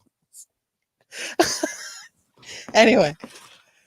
Jeez. Here we go. In August, Swall as well said that his office had received a phone call from a man who vowed to unalive him with an assault rifle. Oh my God! Oh my God! Can you just see this letter? Right? It's like he's like, I'm gonna unalive you, Swall, as well with my assault rifle. Like, this is mega country. Like, can you see this? Like, this is this is so fake. It's so, oh my God! Like, literally, no one uses this phraseology outside of feds and Democrat hacktivists. He was blaming McCarthy and former President Trump for being quote architects of the quote violent times that the U.S. has supposedly become. Do I really need to say anything else other than just stop the gaslighting? The congressman continued to say that McCarthy's, quote, accusations would lead to much bigger consequences than just leaving Swalwell off the committees. McCarthy has kept his promise of removing the Democrat from his assignments in the 118th Congress. Quote, Swalwell can't get a security clearance in the private sector. I'm not going to give him a government security clearance, the House Speaker said in a quote to Punchbowl News. The hell is Punchbowl? Anyway, well, that makes sense, though. It's like, hey, you can't get one in the private sector. Why should I give you the public one?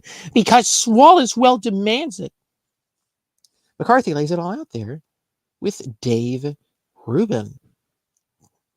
Do we want to play that, or it's not that long? Didn't Swalwell sleep with a Chinese spy or something? I mean, yeah. he just comes out and Just says it. straight up, be like, well, Like this isn't that what he article did? is That's how trying you to do be it. this article is trying to be like so vague when it talks about these different things, and like YouTube requires you to be so vague. And here's like freaking, he's like, didn't he just go out, didn't he just do this? Didn't Swalwell sleep with a Chinese spy or something? I mean, yeah. Yes. Why? Okay. Yes. Yes. But why? Yes, he did. Why do we care? Well, Okay, that's a good question. I want We to didn't finish talk my 8 about pillars. this. Yeah, But let's talk yeah, about sorry. this. What we know publicly, a Chinese spy, and also remember, Senator Feinstein, we found out later, the driver of more than 10 years was a Chinese spy Correct. in Silicon Valley. They've been in pictures together. This woman, a Chinese spy, creates a relationship with Swalwell when he's in the city council. He runs for Congress. She helps. She puts interns in his office. Do you know how? Oh, by the way, may I also just mention, this was not just simply a relationship. This was actually an extramarital affair.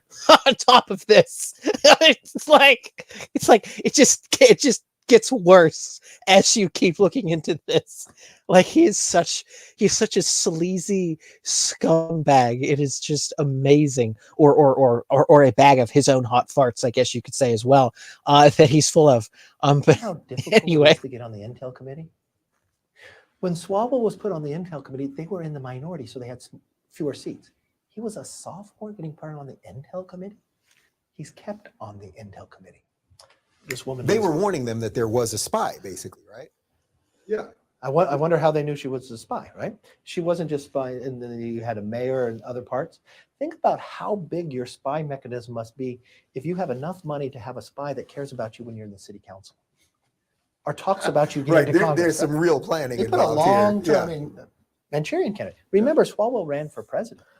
That's how they do this. That's how the Chinese do that, by the way, is they will get people in, and it will get their people into these different political people in California, and then they'll encourage the libtards who are obviously going to be on their side, right? It's like, hey, let's get you to run for federal office now. Let's run for city council. Let's run for federal office. Let's run for all these different things. Or well, actually, no. They're in the city councils. They're mayors. They're whatever. And then they try to tell them to work their way up the ranks into those congressional districts over there in California, because like every city block in some of these places is a congressional district in California, including also in and around New York City as well. But particularly in California, being along the Pacific coast, the Chinese, that's where they do a lot of that recruitment for their for their lackeys in Congress. And of course, there are other interests that do these things as well simultaneously, and they work in coordination, but more globalist types, But I mean, the Chinese obviously have their interests, and so that's what they do. And so they get these spy network people in, and that's how they operate. And they get them into relationships, or they get them into the campaigns and whatever, and they try to help them up the ranks and do things with them while gathering intel on them and everything else. So that way, there's all this leverage, so they can't say no to the Chinese because, well, they're compromised now. Totally compromised. But see, the thing is, it's like, well, hey, if you take the money and, you just do what we want, well, hey, nothing will ever happen. We'll just keep this information and, hey, it's cool, right? Have a nice relationship. The only thing he has left is a bunch of shoelaces or something. But I don't know. You spent the most money on that. But anyways, now you know this. You put him on. You did not know. Now you know as a leader. Okay. If Swalwell was in the private sector, He could not get a security clearance because he had a relationship with a spy. But only in America can he be given the intel committee where he knows all the secrets. But there's 200 other Democrats who are qualified to be on that slot, and she keeps appointing. What I know with what the FBI told me, he should never be on intel. And Pelosi reappointed him to intel. I don't understand this. Have you said this to her? Yes, What did she say? but this is worse. I brought a motion to the floor to remove him from intel, put another Democrat on. The Democrats all defended. They don't even have the briefing from the FBI, but they defended. I wonder why they defended him. I wonder, could it be that perhaps they all are in cahoots with the same types of, Chinese peoples, somebody's, maybe perhaps they're all getting paid by the same, CCP, Defended him having on. I And wonder. think about this. He cannot get a security clearance in the private sector, but they voted to let him have the security clearance of American secrets. Well, there you go. Oh, and that's the end of that. Yeah, that's it. Riverton says, it's never not funny that whenever Swallow makes news, Fang Fang always trends on Twitter. Yes. Mhm.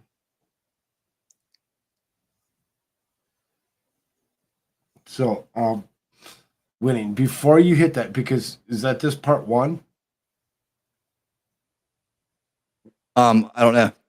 Yeah, it says part one of a 4-part investigative series. Okay, I was going to say that is a 4-part investigation. I kind of looked into it, and I had a better article for it.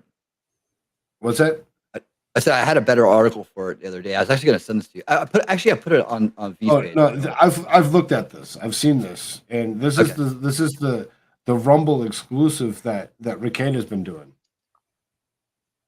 Is on this one? Yeah. Oh wow. That. He's been doing that as the Rumble exclusive. So before you go through that, I'm going to let you go through some of it. I don't know if you're going to make it through all 4 parts of it. We might just make it through one. Hold on. Wait, what are we doing? No, I got a better one. He's actually watching the video. What video? What are we talking I about? believe that's what it is. What's going on here? What's going on here? It's What? a very lengthy story. It's a very lengthy story. It's very. What story? Whose story? We'll get there. We'll get there in a few seconds. I got one more thing that I want to share on McCarthy. What? And then we'll get to that. Okay. We'll do that. We'll do that next. Stick around. I demand to know. I have a right to know. I have security clearance. You'll know. You'll know in a moment. The window. This isn't very long. This is it is in the window. He can kind of, if he looks down, he should be able to actually kind of sort of see it there. But what? Do you see the screen that he's got? Will you just stop for a second? Let me finish this article out. We'll hit that, and we'll kind of move on with the night. Whatever. Is he in it's the fine. window? Are you in? What? No, he's sharing something. Do you not see what he's trying to share? No. Oh, that's right. You don't have your clearance in. Never mind. Oh, yeah. You're fine. Okay, Yeah, let me this finish. one isn't Let me hit this one real quick, and then you can go there. Because this is another article to do with McCarthy, which is the reason why it was. It's Nancy Pelosi. And it's Nancy Pelosi. So Kevin McCarthy overrules Nancy Pelosi. Effective immediately, members of Congress now have to show up for work if they want their vote to count. No more proxy voting. It doesn't work out because like what is Nancy? Nancy's is a bar. Is a bar. Have you paid attention to Congress in the last few years? While Nancy Pelosi was up there or whatever, and all the proxy voting that they were doing, all the stuff that they were passing, all these bills that they were passing through, 99% of the people did not show up for work. Nobody was showing up for work for the last few years. They were still getting paid, but they weren't showing up. They were proxy voting. They were having somebody else stand up for them and say, so and so says yay, so and so says nay. It was really very disturbing to listen to and watch, that nobody was actually there. Now it's not that way. He's changed it. So this is Speaker Kevin McCarthy and House Republicans overruled the former Speaker Nancy Pelosi and officially ended the practice of proxy voting. Proxy voting is instituted by Pelosi during COVID pandemic and allow lawmakers to vote without being present. Both sides of the aisle abused Pelosi's rule, and McCarthy vowed to end the practice and make Congress show up for work. Before proxy voting, Congress barely worked, but with it, the place set a bad example for hardworking Americans struggling to get by in Biden's economy. Where did he go? He's going to go over and he's going to actually log into his other system. Both sides of the aisle abused Pelosi's rule, and McCarthy vowed to end the practice and make Congress show up for work. Blah, blah, blah. No more proxy voting, McCarthy says, announced today, effective immediately. Members of Congress have to show up for work if they want the vote to count. The Senate has managed to maintain in-person floor voting for the entirety of the past 2 years, which much older population of a 50-50 makeup, no less. From the get-go, we warned that proxy voting would be misused as a means of convenience rather than precaution for health, and it has been by members of both parties. Today, House Republicans will vote to end proxy voting once and for all. It sounds very, very interesting and very fun to actually know that they're finally moving back to doing so. Quote, the House of Representatives isn't a tech company. Its members should work in person in people's house. Steve Scalise said not only did he get rid of proxy voting, he got rid of virtual hearings in committees. We're going to be back in person again. A lot of this is coming out of Byron Donalds, that Republican that maybe could have been a seat or the Speaker of the House if they would have actually allowed that to happen. Even Steve Scalise, the majority leader, has actually come out. Not only did he get rid of proxy voting, we get rid of virtual hearings in committees. We're going to be back in person again. So no longer any of these lockdowns that they're actually using. Andy Biggs says, I will be voting for the rules package that includes ending proxy voting. Many Democrats feel entitled to remain in the comforts of their homes instead of upholding their constitutional obligation, tradition to work with their nation's capital. Americans deserve better. And again, we already read about Byron Donalds. So, as far as that goes, it sounds great and it sounds wonderful that they're actually finally moving themselves back to the way it should actually be. They've been actually doing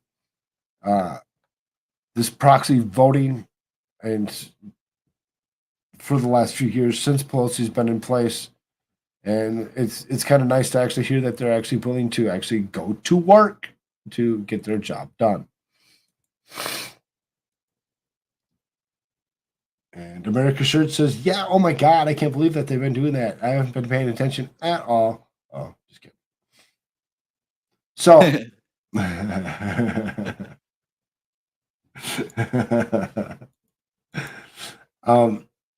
as far as that goes, so like I said, let's wait out this last 7 minutes here. Let's hit the 2-hour mark. All right. And Is he then coming back? I'm assuming he's going to come back. I really don't. I'm assuming he was like, what am I not seeing? I don't have my abilities, because he would normally have abilities to actually go over and click on things like up yours, woke moralists. We'll see who cancels who. That kind of stuff. He has no abilities to go and actually use all that like he was doing, and that's why you haven't been hearing any of it. He's probably very upset because he's been unable to do it. There he is. Are you on your normal device or are you? Nope, still on the other. Oh, okay. I figured you were going logging off and going into the other device. So basically, the article that I covered there, real quick or whatever, it was a short article. Was about proxy voting and the elimination of proxy voting, going back to making sure that everybody had to go to work, as well as meetings will be held in person. There will no longer be. I mean, it's the whole point of having a Congress. I mean, why even have a Congress if everything's just gonna? I mean, why? I mean, that's the whole point of convening, right? Having conciliar government and things of that nature. I mean, you need to. They need to meet. They need to debate. They need to discuss. That's the whole point of having. Basically, what it comes down to is no more legislative body. No more COOF lockdown stuff. That's pretty much why Pelosi put all that stuff in place, was because of COOF. Oh yeah, and I mean, of course, I mean that's the whole point, is to get rid of. Oh my God, you're still going voting. Well, we're this is the night show. We're here for we've been here for almost 2 hours. This is not part of the original show that we started this afternoon. So, Koolfrogg, you're gonna sound like the great Emmerich Jones here after like 2 weeks of this, I think. Koolfrogg. You're gonna be like, fuck you. Son of a bitch. Don't turn my frog gay. So, where are we at? About 5 minutes you out. are. I got the video on here for this article. It's exactly 4 minutes and 43 seconds. So if we just watch the video, we'll be all right. But I wanted to start with this picture. I wanted to start with this picture right here, just to kind of set the stage for this, for anybody who doesn't know about it. And I'll read what it says. It's been just over a year as their parents. We have loved every moment of it. It was a little rough starting out, but we beat the 1 year mark. This was our second year to the ocean. Last year was the first time they've seen it. I just love how this picture turned out. Our little adoption family. And there they go. Make the boys hold hands and look at the ocean, right? And there they are holding. There they are. That's it, right? Okay. All right. Keep that in mind. Oh, it's still 3 minutes out. No, see, this is why right here. Stop. Oh, okay. Okay. You see the warning at the very beginning of that? What it say? Okay. Let's just scratch the descriptions, not actual act. Is that bad? Yes, that's bad. Okay. Well, okay. Let's give us the. And that's why I said this was what Ricada was doing for his Rumble exclusive, because of what it contains. Ah, I see. Okay, so we have to be really careful and use code all and that's kind of why we don't have to cover it. Don't do it. I really don't want to actually cover that right now. I don't, just because I know what it contains. Ricada, like I said, Ricada's been doing the exclusive on it on his Okay. side. Well, hey, I encourage everybody to go listen to Ricada's version of it because it's important to understand these things exist and who the people are doing it. It's not some seedy groups that you would think that you're going to look at them and be like, oh yeah, it's definitely those guys. It's going to be the ones smiling in your face, looking perfectly normal when they're around you. Don't trust anybody. And if it seems weird, it probably is. With kids. I was enlightened on this article a couple different times. I'd already seen it. I seen Ricada was actually going to do it. And I'm like, oh, that's interesting. I really think that Ricada needs to stop reading news again and actually go back to doing, the stuff that he had been doing originally that I don't do, because I don't have the abilities to do that. He's pretty much kind of going, and he's going to that point of actually being like, well, now I actually have somebody that's actually contesting with me. Let's go do their stuff instead of doing my own stuff that they can't do. I don't have credentials to go and pick up court filings like he does.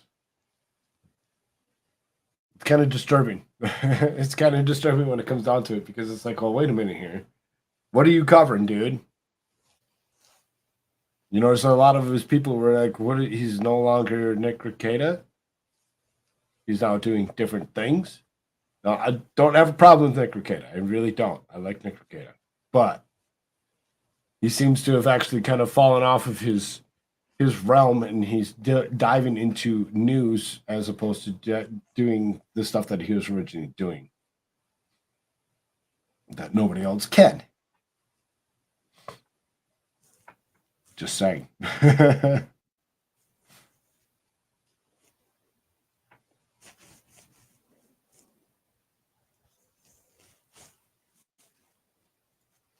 So,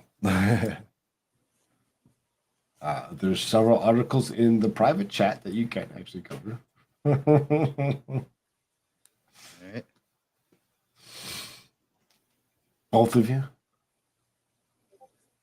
Oh, Oh. because I disconnected. Like all of those links disappeared for me. Oh. Okay. So what did you do? You did the swallow one? There you go.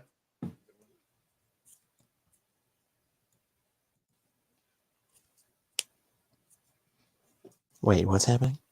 I have no clue what's happening. Oh no, the Project Veritas one looks pretty good. Let's pulling that up. Go for it. Go for it. Like I said, none of this has to be done in order or any order whatsoever. Being that you ended on the swallow one, though, I'm going to recopy all of these links for you. I'm gonna do this one here real quick about the RNC because I think it's an important issue about the RNC. There are two people right now running for RNC chair. There is, of course, the great Mike Lindell, the Pillow Man himself, running for the RNC chair. He's had several different populist endorsements, and he claims that he has several different people that are RNC members that are going to be voting for him to be RNC chair. There is also the great Harmeed Dillon, lawyer and very intelligent woman, experienced lawyer, might I add. She has done a great deal with election law and election contests and so forth. And so she would be also very apt for this. Should be the prime candidate for this as well. Mike Lindell, everybody loves Mike Lindell. I mean, who doesn't love Mike Lindell? I mean, really, like look at Mike Lindell and tell me that you don't like Mike Lindell, because you're just lying to me. Of course you like Mike Lindell. Everybody likes Mike Lindell. So you've got Mike Lindell, and then unless you're a heartless, callous leftoid, and then of course you have Army Dillon, who's very experienced at this, like election matters and such, which is very important. My suggestion would be, things are very split right now between a lot of these different people. A lot of people on the ground, they love Mike Lindell, but there are several people that have never even heard of the name Harmeed Dillon, right? But there are a lot of people in the RNC that have, and she is also herself a member of the RNC. And so, there's this back and forth where people think that she's not a very populist type when she is, but because they never really heard her name before, and they never really heard her around because she does a lot of lawyering things. People think like, oh, well, Michael Lindell, he's been in like every Trump rally. He goes everywhere. He talks to people. He tries to make as much as he can in America. He hires all American. He does all this other kind of stuff. He goes around and does his shtick. He's got his Frank speech, and there's other different things that he's made now. There's Frank Social that he's made now, which is supposed to be some kind of like Twitter type deal. I haven't even checked that out yet. There's that, and then there's Frank speech. And so he does a lot of on the ground stuff. He does a lot of different things,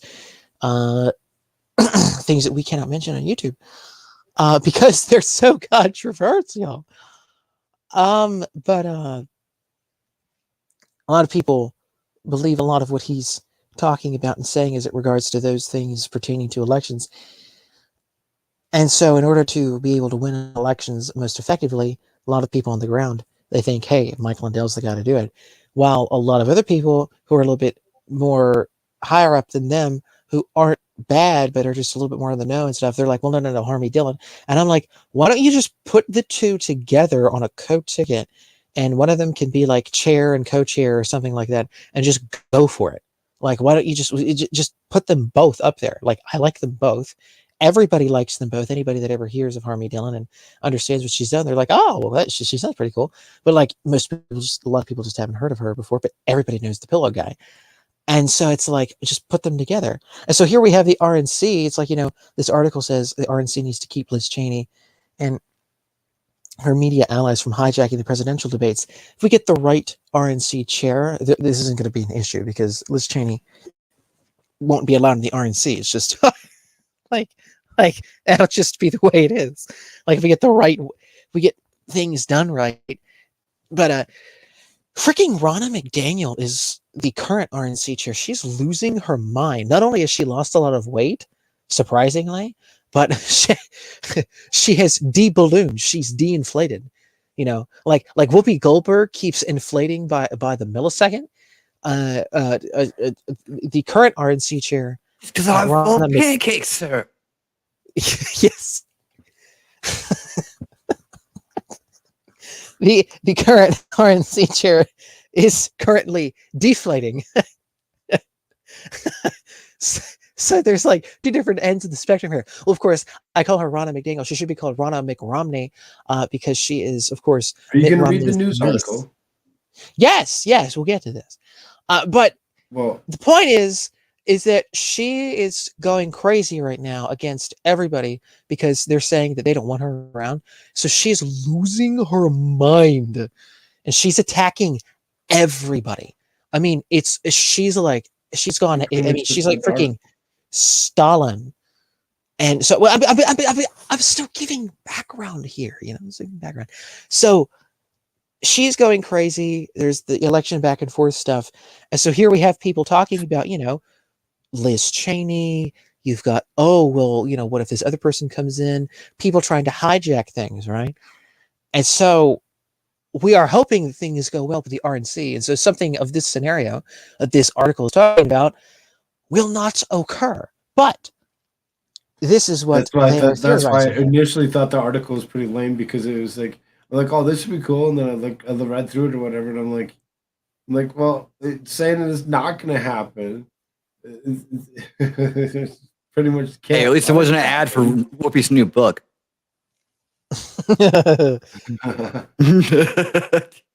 I call it whoopee cushion. I mean, nobody thinks that she's going to actually pick up the Republican Party seat anyway because she's pretty much been disowned by them. Well, no, she'll run as a third party or something to try to drag people away from the Republican side. Because she's totally in bed with the globalist people. I mean, she's totally deep state through and through. Well, yeah, she's World Economic Forum for sure. Oh, yeah. So, like, she will try and drag as many out. She'll try to go third party.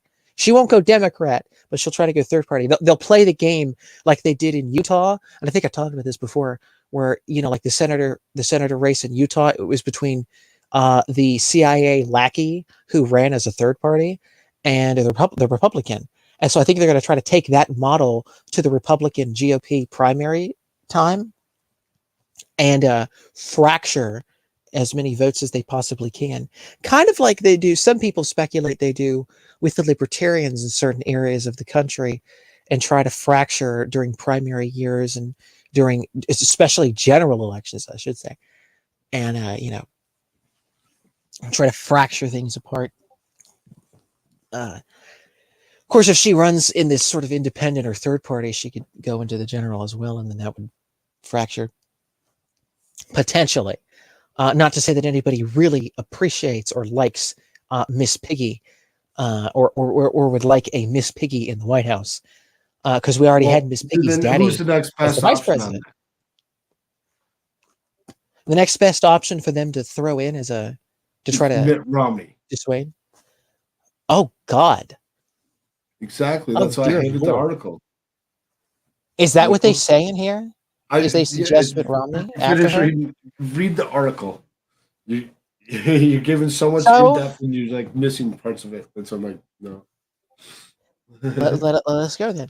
A televised clash between Liz Cheney and Donald Trump on the prime time debate stage would be ratings gold for networks eager to cash in on the lucrative ad revenue that presidential campaigns bring the media every 4 years, but the Republican National Committee can't let that happen. Oh my God. But just think about it. You have Miss Piggy versus Donald John Trump on the debate stage. Oh my God. He would freaking wring her dry. By the way, did anybody see the Trump campaign's latest advertisement? Holy freak, is that the most base thing I've ever watched? One of the most base things that I've watched thus far this year. Of course, this is the beginning of the year. That might just take the cake, that this latest advertisement for the Trump campaign. Oh my God, we should play that. But let's continue here. Does anybody really think Cheney, who was disowned by the Republican Party in the nation's reddest state, will meet a significant polling threshold to quality? What? Should be qualify for any of the debates. Quality for any of the debates. Anyway, the ex-Wyoming lawmaker will split the fringe never Trump vote with the Utah Senator Mitt Romney if the former Massachusetts governor turned Western senator. Again, Mitt Romney literally got on a plane, and as soon as he got off in Utah was like, you know what, I'm running for Senate. And then it's just, oh yeah, he's just running for Senate. And all these Mormons just like flood, and they're just like, oh my God, it's a Mormon, get him in office. Because they're a freaking cult. But anyways, so that's how that happened with Romney. That's why he's the senator there. He's not from Utah, even though he's a Mormon. He's not from Utah. He's from Massachusetts. But hey, anyways, I know all these lovely Mormons. They're like, oh yeah, let's vote for Mitt Romney, even though he's like deep state through and through. He is total globalist hacky through and through. But whatever. If not Romney, she'll split the small pot of voters with whoever else runs in the same vein. Former White House National Security Advisor John Bolton already said he will seriously consider jumping into the race. I thought he officially announced. I thought there was an announcement. I didn't think that was seriously considering. Of course, that was through British television, conveniently. It's like, oh yes, John Bolton, the great John Bolton, can't come onto normal American television and tell us all normal Americans what he's thinking. He'll tell the British before you, because that's how much he cares. Shirts. Anyway. At the end of that interview you saw with him, did everything speed up and this really weird music start like da, da, da, da, da, da, da, da, da. They start running around circles, like going in and out of doors, probably some half-dressed nurses, maybe. Honking horns. It might have been the Benny Hill show. Sounds like comedy to me. I mean, where does he think? Why does he think he's even got a chance? Oh yeah, people will definitely vote for me. It's the mustache. yes, it's the mustache, of course. Well, I mean, but he worked in the Reagan administration, so he'll probably try to pull that leverage and be like, I'm the real conservative. I was Reagan's UN ambassador. And there were a lot of people that liked John Bolton before all this anti-Trumpness from him. May I just say, a lot of people liked and respected John Bolton for a long time because he was Reagan's UN ambassador. Now, of course, he's a war hawk and a neocon through and through, but at the same token, he definitely has some leverage there to a certain degree with certain groups, sort of like Fox Newsy types over there. But again, after this anti-Trump stuff, I mean, you have pushed to your uttermost limits as to who you can actually get on your side that's a public figure, because there ain't many people willing to go along with that. So, but yeah, I mean, that would be the only thing that he has. Everything else is just like, I mean, what are you going to use? You're the guy that Trump called trash? Like, huh? Like, what? What are you going to do? Cheney cannot stay on the same debate stage as the former president, but it's not about Trump. It's about Republican voters.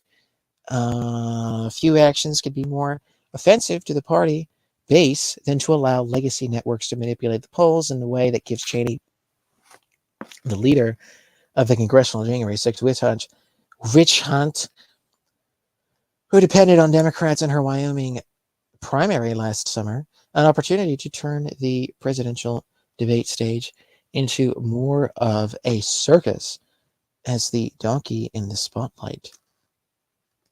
What did you just say, jackass? Anyway, candidates have traditionally qualified for television debates by the virtue of their poll numbers.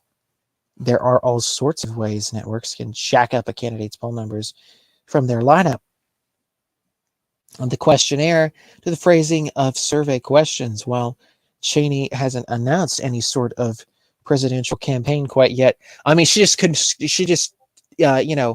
compared herself to Abraham freaking Lincoln, and then said that, like, hey, he didn't win the Senate bid, or no, excuse me, he did win the Senate bid, and then he moved on to the presidency. She said, well, I didn't win my congressional district, but I'm I'm in the same vein as Abe Lincoln. I am destined to be the president. Okay, Liz Cheney. So, like, I mean, I was pretty. Again, it's kind of like the John Bolton thing, where it's like, well, they allegedly ran. It's like, I mean, didn't they just basically say they wanted to and they're going to? Like, I mean, anyway. After an overwhelming 37 point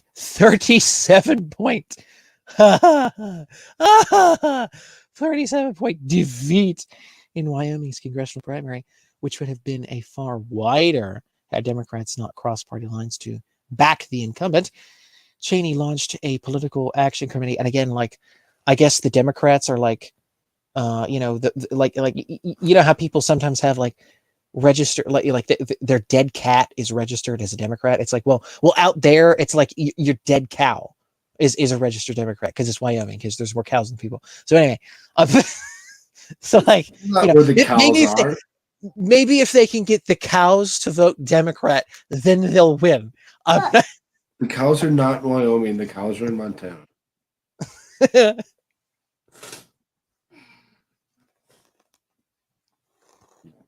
Telling you, there's no cows in Wyoming. Cheney launched a political action committee complete with a 7-figure cash sum.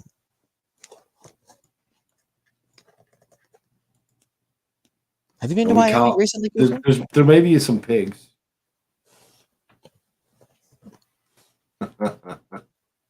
I mean, I don't know how many cows there are. I'm just saying, from everything that I have always looked at, there has always been more cows than people. That doesn't necessarily mean that it's flooded with cows. Just by the sheer numbers, it's just like, there's more cows than there are people. So, if they could get the cows to vote Democrat. I'm just kidding. There are cows in like pigs, Pig Cheney, but Wyoming has a couple of the largest Angus beef ranches that are around. See, I was right. Yeah, there are. I was right. But there's more pigs. Well, Pig Cheney isn't even from there, like Miss Piggy's not even from Wyoming. Don't slander Wyoming with Miss Piggy. Where the hell do you think she's from? I thought she was from like Texas or like Virginia, right? Like, isn't that where the Cheneys are from, right? Like, oh, the Cheneys, Arizona. Or is it Arizona? I thought it was from somewhere like Southwest or something like that. That's where McCain was a senator at. Well, yeah, that's Not McCain, but that's not Cheney. Oh shit, you're right. I'm tired. Now I have to crap. I'm tired. That's like my first fail of the day like that. Take your time, dude. It's all good. Anyways, I think you're doing a great job. The RNC needs to pass a measure that blocks the legacy networks from hijacking the party's debates to place Cheney on stage. If she couldn't win a Republican Party primary, then there's not a chance she'll capture the 2024 presidential nomination. Yeah, you think? Any campaign is guaranteed to be nothing more than a performance to make a statement and get attention. Really?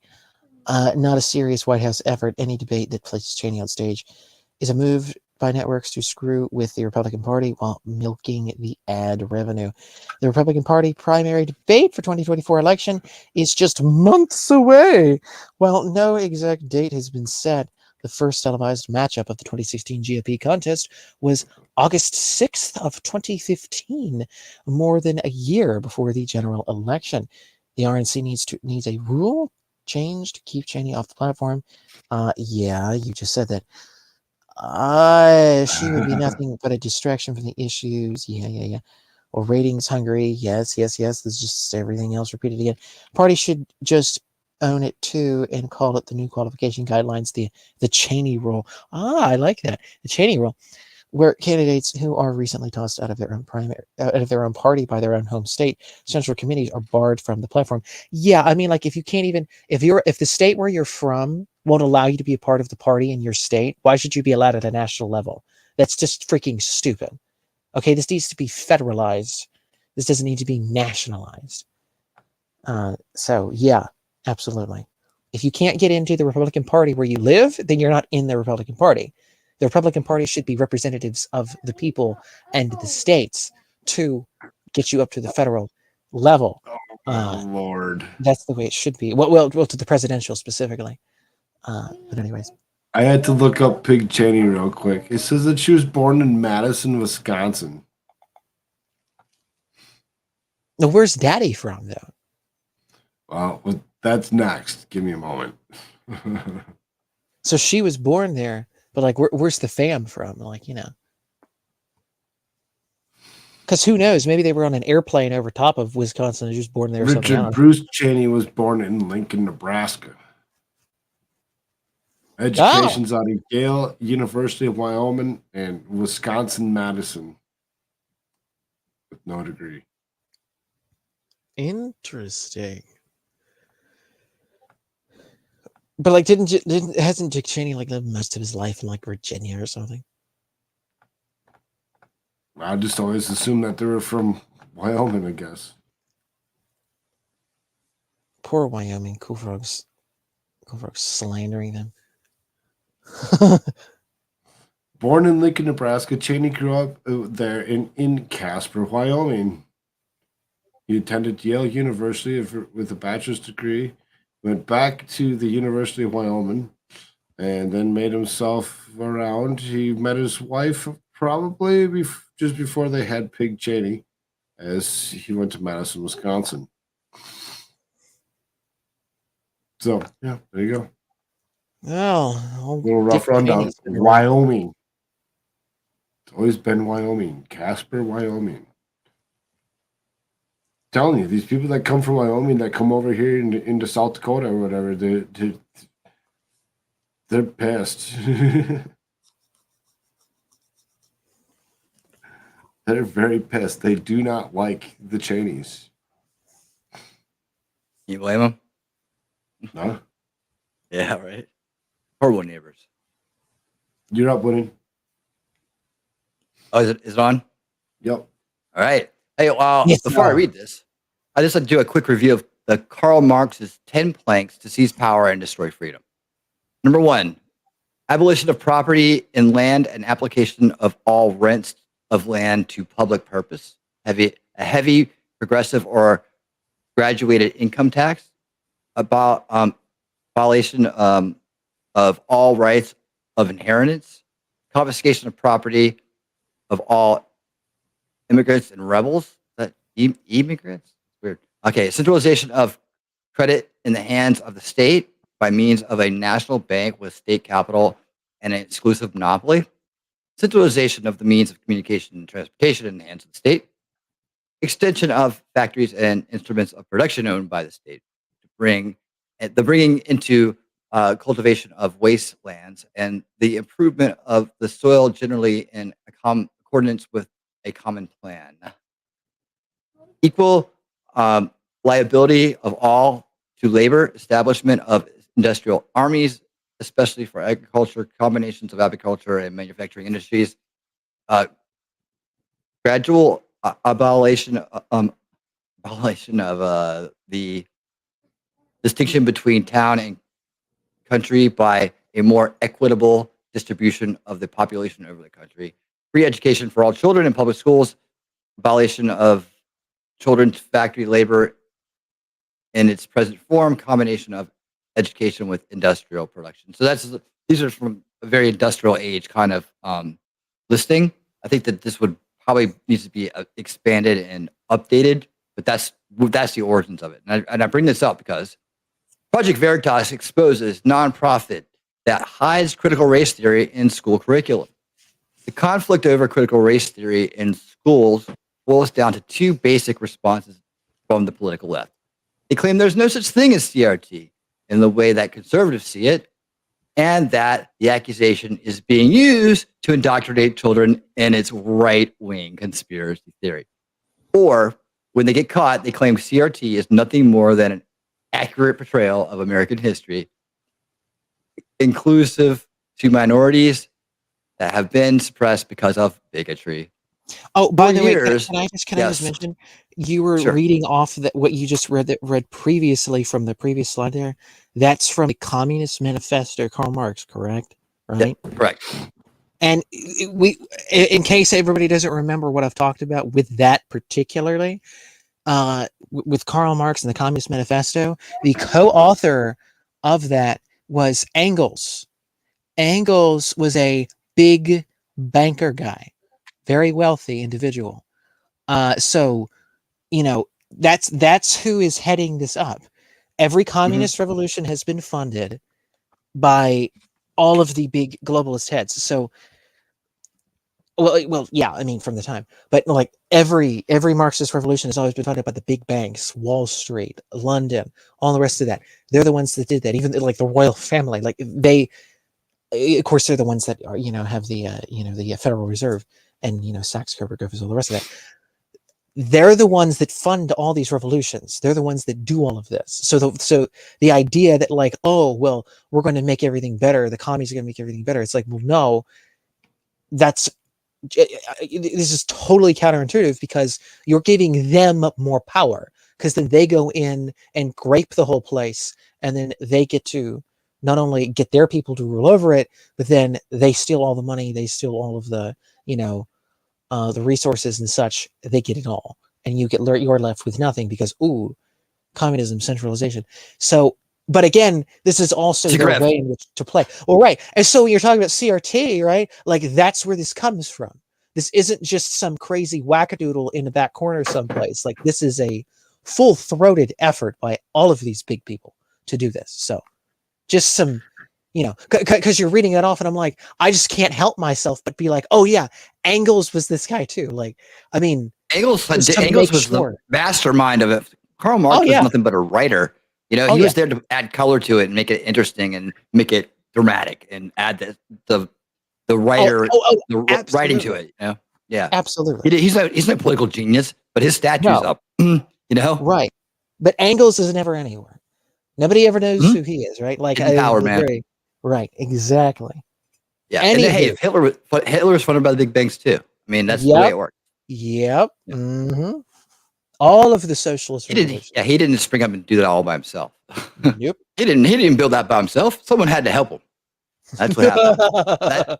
That's the way it was. Folks. For years. I was listening to Gerald Salenti over the past, was it like a day or two ago? And he's just like, I need to learn how Obama did it. Like he's just folks, you just folked us all to death. Just folks. Here's Gerald Salenti. He's like, welcome to what's trends in the news. He screams for like an hour and a half. And he's like, oh, thank you for joining me today. I freaking love him so much. Anyways, it's just like just watch the angry old man from New York. Hey, he was here to see an angry man from New York completely lose it. Hey, Mario Cuomo. Yep, here we go. Okay, 4 years. The former argument that CRT does not exist and is not taught in school curriculums has been the primary argument. Critical race theory is the most faulty theory that Western society today is built on a foundation of systematic racism. Its roots assertion that all Americans' accomplishments over the past few centuries are owed owed to slavery and the exploitation of minorities. In other words, we have to abandon our past because it's inherently racist and evil and start over. Using the political left's ideas as a framework, of course. CRT is a product of Marxist concept of deconstruction. The purpose of such products is to dismantle the foundations of historical relationships of the target society, to make people hate their own heritage so that they are easier to manipulate towards the new leftist utopian standard. States like Florida have begun to actively monitor school textbooks and curriculums to identify a possible invasion of CRT and other woke propaganda. This, and by the way, when we say woke propaganda, woke is an evolution of another communist concept called political correctness, which was we were all warning about back then when that was a thing, and saying this is a communist plot. No, it's not. You're crazy. This has led to a flurry of angry attacks from leftists who say it is paranoia akin to book burning and censorship. Yeah, it's always so dramatic. The accusation is hypocritical considering the left's rampant censorship over the past few years. Yeah, it's always. But when they react so viciously to a simple thing like a state government checking the context of textbooks before they buy them with public tax dollars, then you know that state is hovering very close to something leftists don't want them to discover. Florida found CRT and leftist propaganda in at least 41% of textbooks slated to be purchased by the state for the coming school year. And they gave numerous examples of CRT related to related content as the media attacked. With red states starting to vet curriculums, leftists are attempting to hide their ideology more carefully using nonprofit curriculum creators as middlemen that can get around state laws. Well, we got to fix that. Project Veritas recently exposed one of those nonprofit groups in Georgia. Oh, good. There's more good Georgia news. Called the Teaching Lab. Oh, really? The Teaching Lab, and how they inject CRT into public schools by not calling it CRT and selling textbooks with other products directly to school districts without the state knowing the content. Wow. Okay. I kind of want to see this now. Back to the Teaching Lab. Where's that sounds like it's like down the road a little bit for me. I wonder if they have this downtown too. I think they have these all. Maybe they have these all over the place. Because I think we stopped in and looked at one time to see what it's about. And I was like, this is crazy. It's like 3 kids crammed in a corner.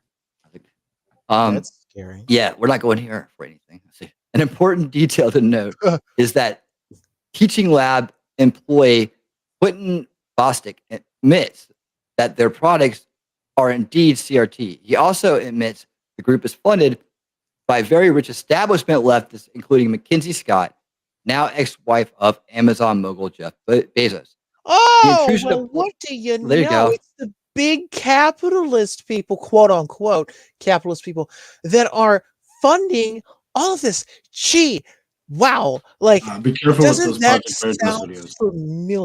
Okay, familiar? yeah, What we I just did. talked Sorry, about, right? I just No, want to see you're if that fine. was. I'm just saying. They're gonna show me the outside of it. I've shown them before and gotten hit for them. So Dang. yeah. All right. Okay. So, an important detail to note here is that the Teaching Lab employee. Okay, I said that. The intrusion of political activism into America's school system is a fundamental violation of the public trust and of state laws in many places. Doc Danger says it's not about abandoning history; it's about acknowledging the reality of our history. Let's see. Yeah, that's not the reality of our history, though. If you want to learn the reality of our history, I recommend Thomas Sowell. Right. Start there. I would agree. In fact, he's part of the solution here. We have to get the real history out there and stop this very directed bias history that's being taught that vilifies a whole group of people generations later for the color of their skin. Probably nothing more racist than that. See, it is unacceptable for children to be targeted for ideological indoctrination in schools. Now, I started my whole channel live streaming talking about ideological subversion. And we've done extensive research on my channel about that. And we've gone way back, watched all the Uri stuff. We've talked about it. We've drilled down on it. And we're very familiar with this topic right here. And of course, schools are our number one target because they do it generationally. Subversion is about generational indoctrination. So indoctrination in schools when they are supposed to be taught basic academics. Imparting to young people the ability to function and succeed in adulthood is a key task of the public school system. Instead, leftists see schools as rich hunting grounds for conversion. In this way, they destroy the future of the country by replacing useful knowledge and skills with brainwashing and cultism. And what do we have today? It works, guys. It works. They wouldn't do it if it didn't. It's expensive to pull off. But yeah, that's the way it works. There you have it. Yeah, we have again. Like, why would you ever want to deny parents the ability to get involved with the schools and the curriculums and what's being taught? Who knows their kids better than them, you know?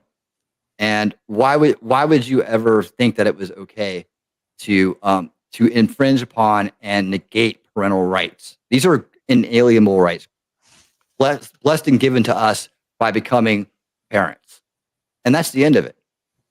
I feel strongly about parental rights becoming protected by the Bill of Rights. It should be in there. They are inalienable rights. It is your responsibility. To go along with what you're saying, the second that you actually go away from actually doing such a thing, whatever, is where you end up with like these things like these guys. Militants charged with domestic terrorism following deadly shooting outside of a police training facility near Atlanta. We're just batting 1,000 a day, boy. Woo! We got you covered down there in Georgia, that's for sure. Let me see if I know any of these guys. Hold on, scroll back down. Let's scroll back up a little bit. Let me just see.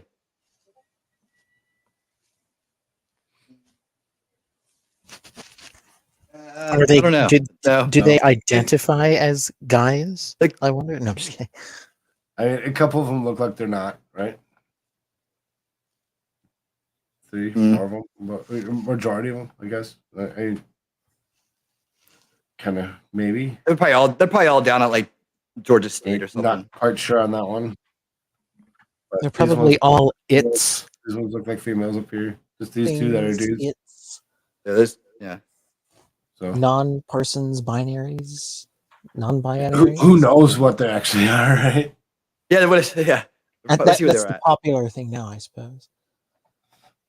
So this is Georgia law enforcement officials arrested 7 far-left militants and domestic terrorism charges following a deadly shooting Wednesday just outside of Cop City, police training center near Atlanta that left 1 militant dead and Georgia state police troopers wounded. All 7 suspects are from out of state. The Gateway Pundit reported that the far-left militant killed was from the communist group Stop Cop ATL. He has now been identified along with 7 arrested suspects. Here are exclusive detail courtesy of the post-millennials Andy No. 7 militants have been arrested and charged with domestic terrorism following a deadly shootout with law enforcement in their autonomous zone. In a wooded area south of Atlanta, they are all from out of state. On Wednesday morning, the Georgia Bureau of Investigation and other law enforcement agencies conducted a raid in a so-called autonomous zone in the site of the future Atlanta Public Safety Training Center. Since June 2021, Antifa and other far-left extremists from across the U.S. have occupied the area to prevent the construction of what they call Cop City. The GBI says Georgia's State Patrol trooper was shot and severely injured during Wednesday's raid by a man camped in the area. Officers returned fire and killed the gunman, who allegedly used a pistol. Georgia's Department of Public Safety will not name the injured patrol trooper, saying it would compromise security against criminal or terroristic acts due to retaliation, but told local media that he was in the ICU after having emergency surgery, and deceased gunman was named on Thursday by the GBI and 26-year-old Manuel Esteban Piaz Terán. He used the alias Tort or Tortuguita. Wow. Following the shooting, the GBI and its law Is enforcement that a partners food? continued to clear the autonomous zone, and several arrests were made of suspects, all of whom are from out of state. The GBI says they confiscated a cache of weapons that included mortar-style fireworks and edged weapons. Edged weapons, huh? Not knives. They're edged weapons. I Matthew mean, they could be Ernst. like swords or whatever. Right, because they're like, oh, it's too long to call it a knife. If it's called an edged weapon, it's not sharp enough. Machete. Oh. I don't know. Whatever the old style weed whippers or whatever, they a hatchet type thing or whatever. There's Thatchers. They're like a triangle, whatever, that on a stick. Edged weapons. Matthew Ernst Makar, 30. Spencer Bernard Labarto, 29. Sarah Wozlewski, 35. All of Pittsburgh are each facing charges of domestic terrorism and aggravated assault upon the public safety officer. A fourth suspect, who would not identify himself in jail, was later identified as 20-year-old Jeffrey D. Parson out of Baltimore. Additionally, Timothy Murphy out of Rockport, Maine, and Christopher Reynolds out of Dayton, Ohio, as well as Teresa U. Shen, 31, out of Brooklyn, New York, were charged with domestic terrorism. TPM can report that several of the suspects came from a well-to-do background. Jen was an alumna at the Manhattan Liberal Arts Institute, Barnard College. Makar graduated from the master's degree in international affairs from Penn State University in 2016. Liberto and Wozlewski appeared to be in a relationship based on their social media photos and posts. Oh, go figure. Both have a long history of radical leftist politics. Wozlewski's Twitter account also shows that she follows Antifa groups and the Defend Atlanta Forest account, which is the main social media group representing the autonomous zone. She also frequently liked the posts from the far-left violent extremist Pittsburgh group Filler Distro. Filler Distro is one of several groups calling for violent retribution against law enforcement over the death of their comrade.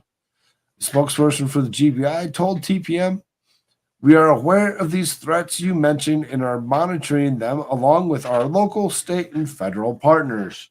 When you look at the whole group, you can almost assume, because we don't know exactly for sure, but almost assume most likely they came from some form of a broken home. It's usually statistically, likely that is where these people actually came from. Especially the areas where they actually originally resided in. There's a very great chance that is true. Most likely, maybe let's call them fatherless homes that cause people to actually, do the things that they've been doing, like this. Just saying. So, from one ridiculous thing to the next. I don't know what's left. I don't know if there's any. We kind of skipped through a bunch of those. There's a bunch of them that we kind of just skipped over. Whatever. There's a Bank of America one. Someone should read that one. That one sounds pretty good. The Bank of America one. Well, yeah, they said there's some money missing from accounts, right? People might not know about that. Yeah.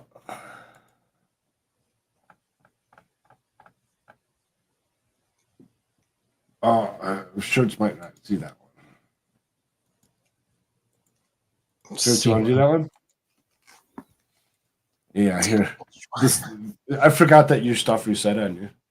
Did you catch that last one? The one that I just put up there? That one. That one.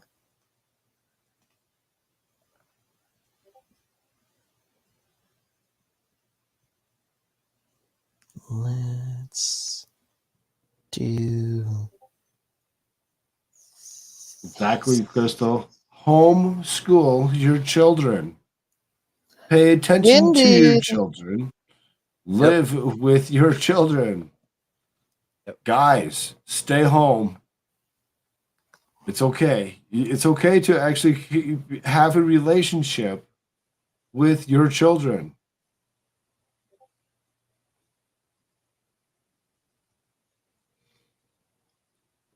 Wait, am I not? Oh, there you go. I'm sorry. Oh. So here we go. Right. Breaking funds suddenly missing from Bank of America accounts. What? Uh-oh, I'm bugged. What happened? No, you're fine. What's happening? It won't move. Hold on a second. He's like, why won't it move? What's wrong with this? Ugh. Oh my god, they got Hillary Clinton and Nancy Pelosi in the same freaking advertisements page. Jeez. It's kind of scary. There. Am I sharing? There's some Oh, there we go. interesting ads. There are always interesting ads with this place, I guess.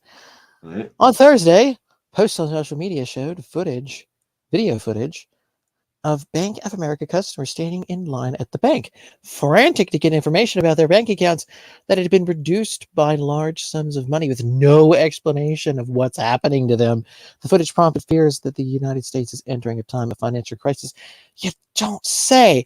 One independent media source said Americans need to be ready for a bail-in and offered a laundry list of things Americans need to be thinking about as we enter some turbulent times. Quote, bail-ins are where they just take money, they just take some money from all bank accounts on file because it's needed to help the greater good, according to our friends from We Love Trump, who reported on the startling videos online on Thursday, adding a little background.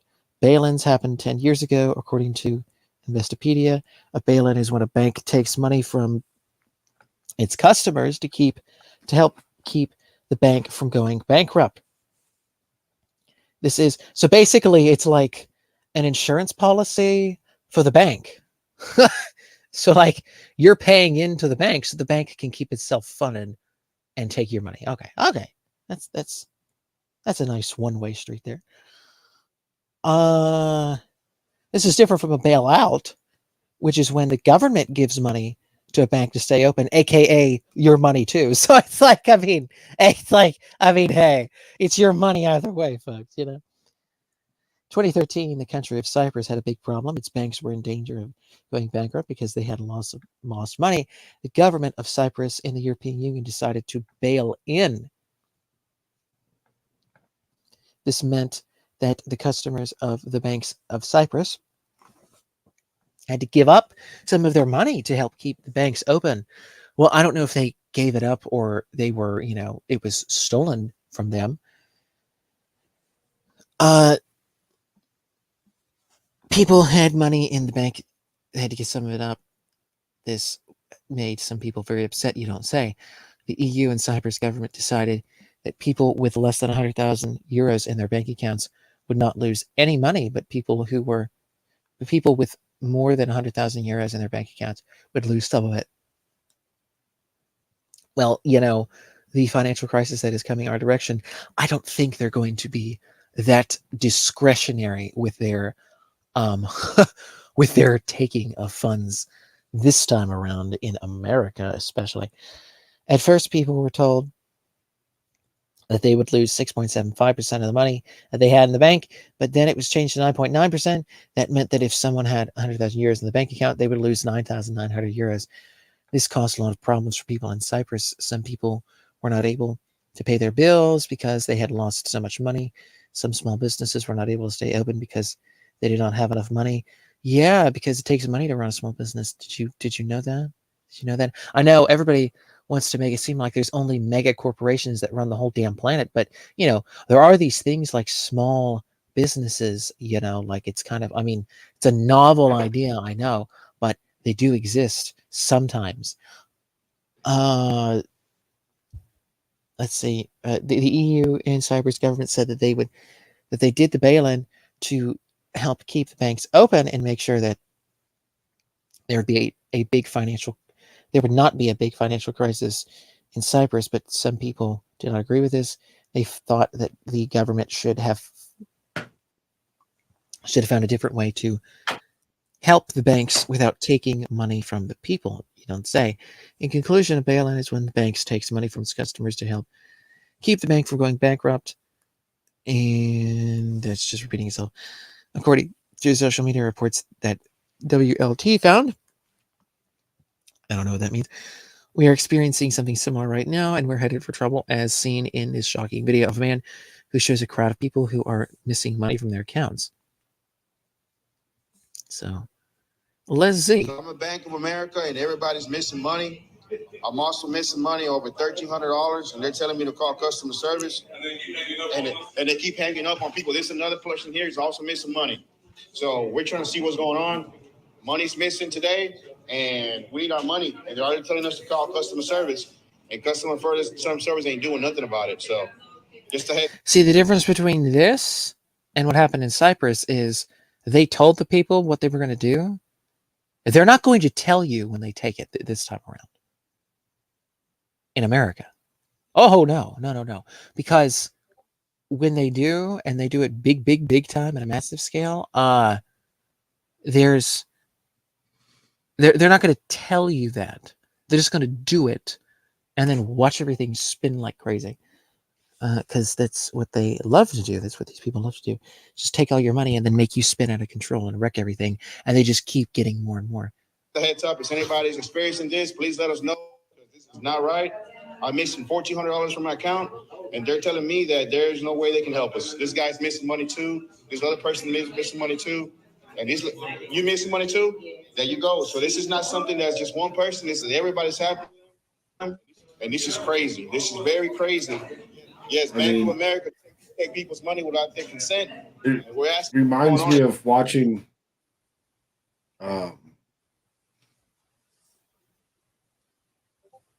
I seriously just the thought of somebody actually be like, look at all these people, they have no money.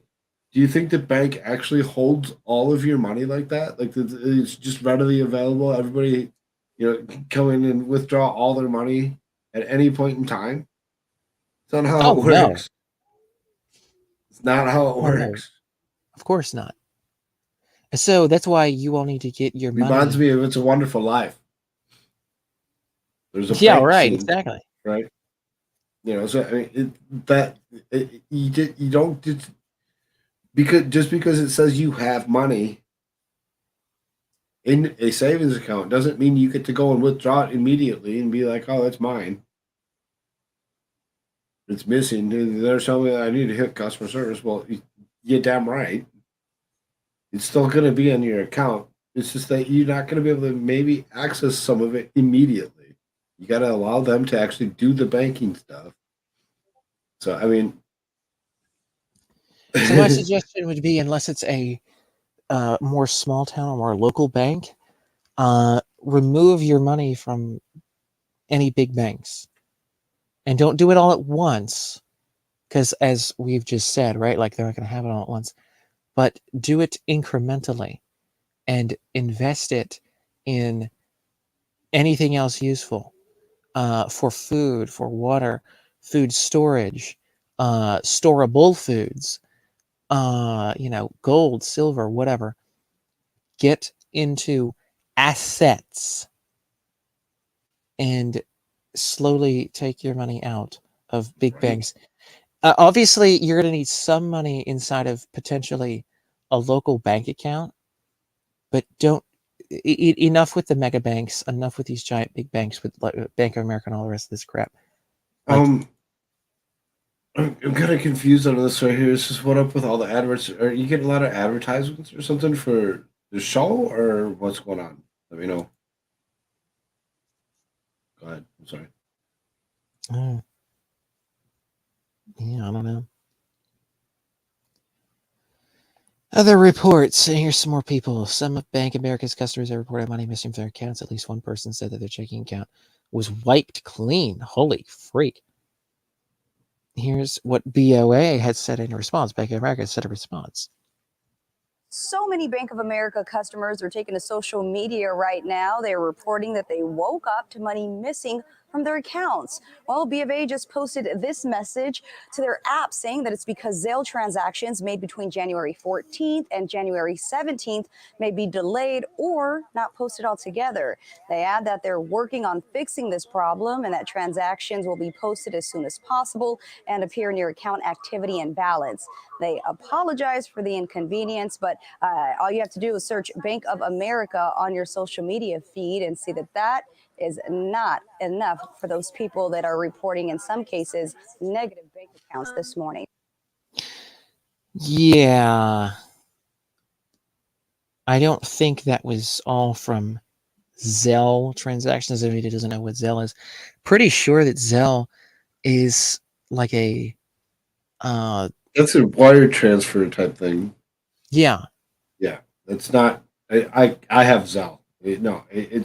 It's not something where it's being able to actually access your money from one location or from your bank and transfer it into another account.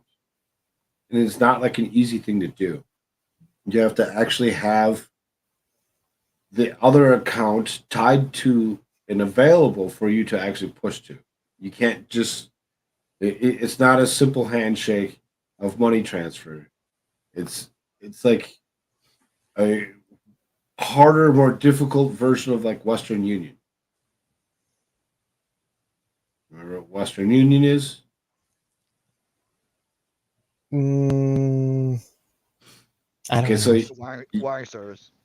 right, wire service. So you used to be able to take, and you'd take your money, you'd go to like a grocery store, you go to the service counter, and you'd tell them that you need to Western Union, so much money to somebody or whatever.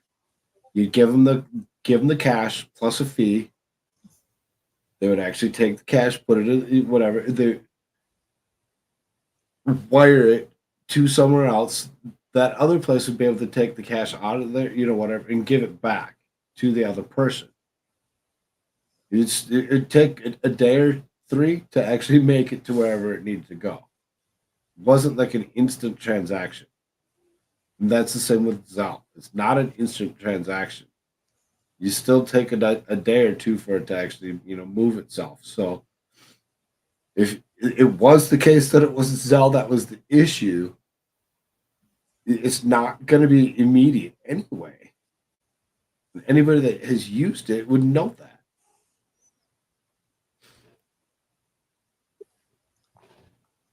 So the rest of this is just different things that people were saying. They lost $700.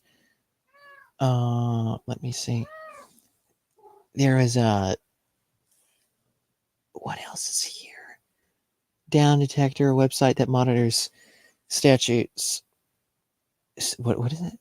Statuses of websites said that, quote, user reports indicate problems at Bank of America, with the first user submitted reports coming at 1:42 a.m. on Wednesday, January 18th. 66% of reports indicated there was an issue with funds transfer.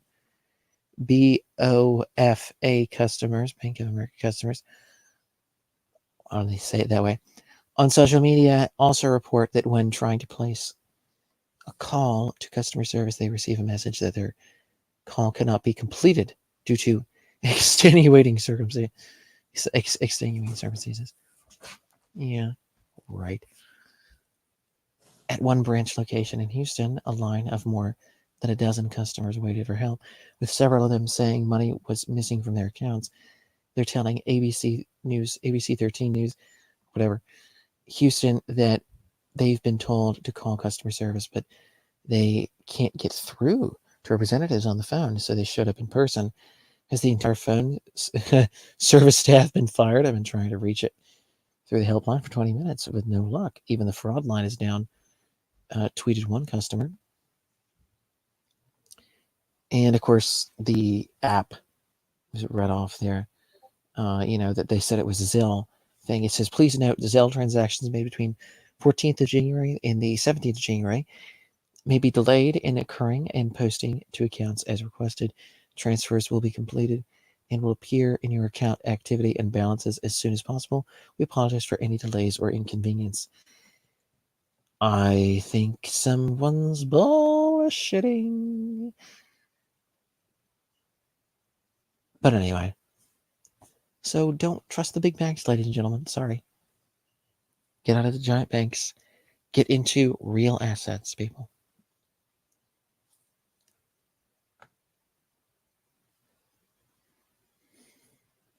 So there you go. Did everybody fall asleep? No. Nope. Just taking notes. Right? Good. Mm-hmm. Good.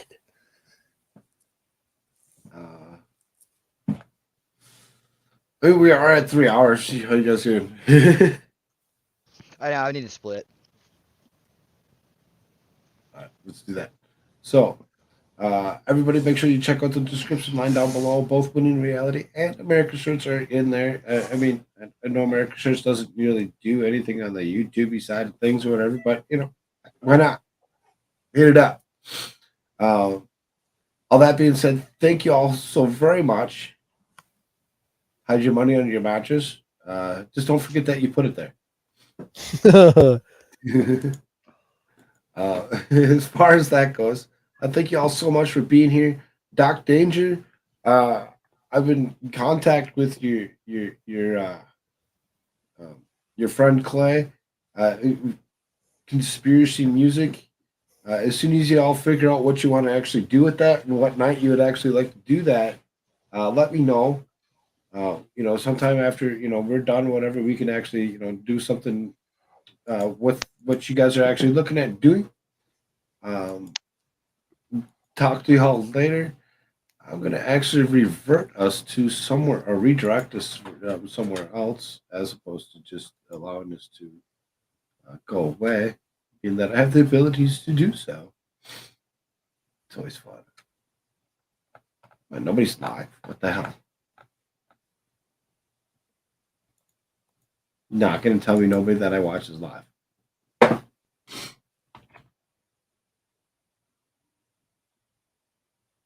Really? Like absolutely nobody. Well, hey. I'm gonna actually get that set up here real quick and see if there has to be somebody that I'm subscribed to. Yep, Clumsy's gone. We'll revert to Clumsy. What's going on? I'm just trying to figure out my how to redirect. people, redirect.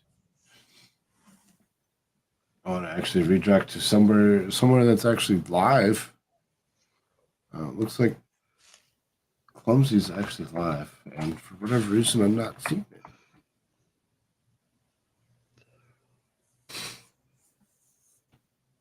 She's the tarot reader. We'll go there. Again, thank you all so very much. Everybody have a wonderful night. Later, peeps. I don't want to live on this planet anymore.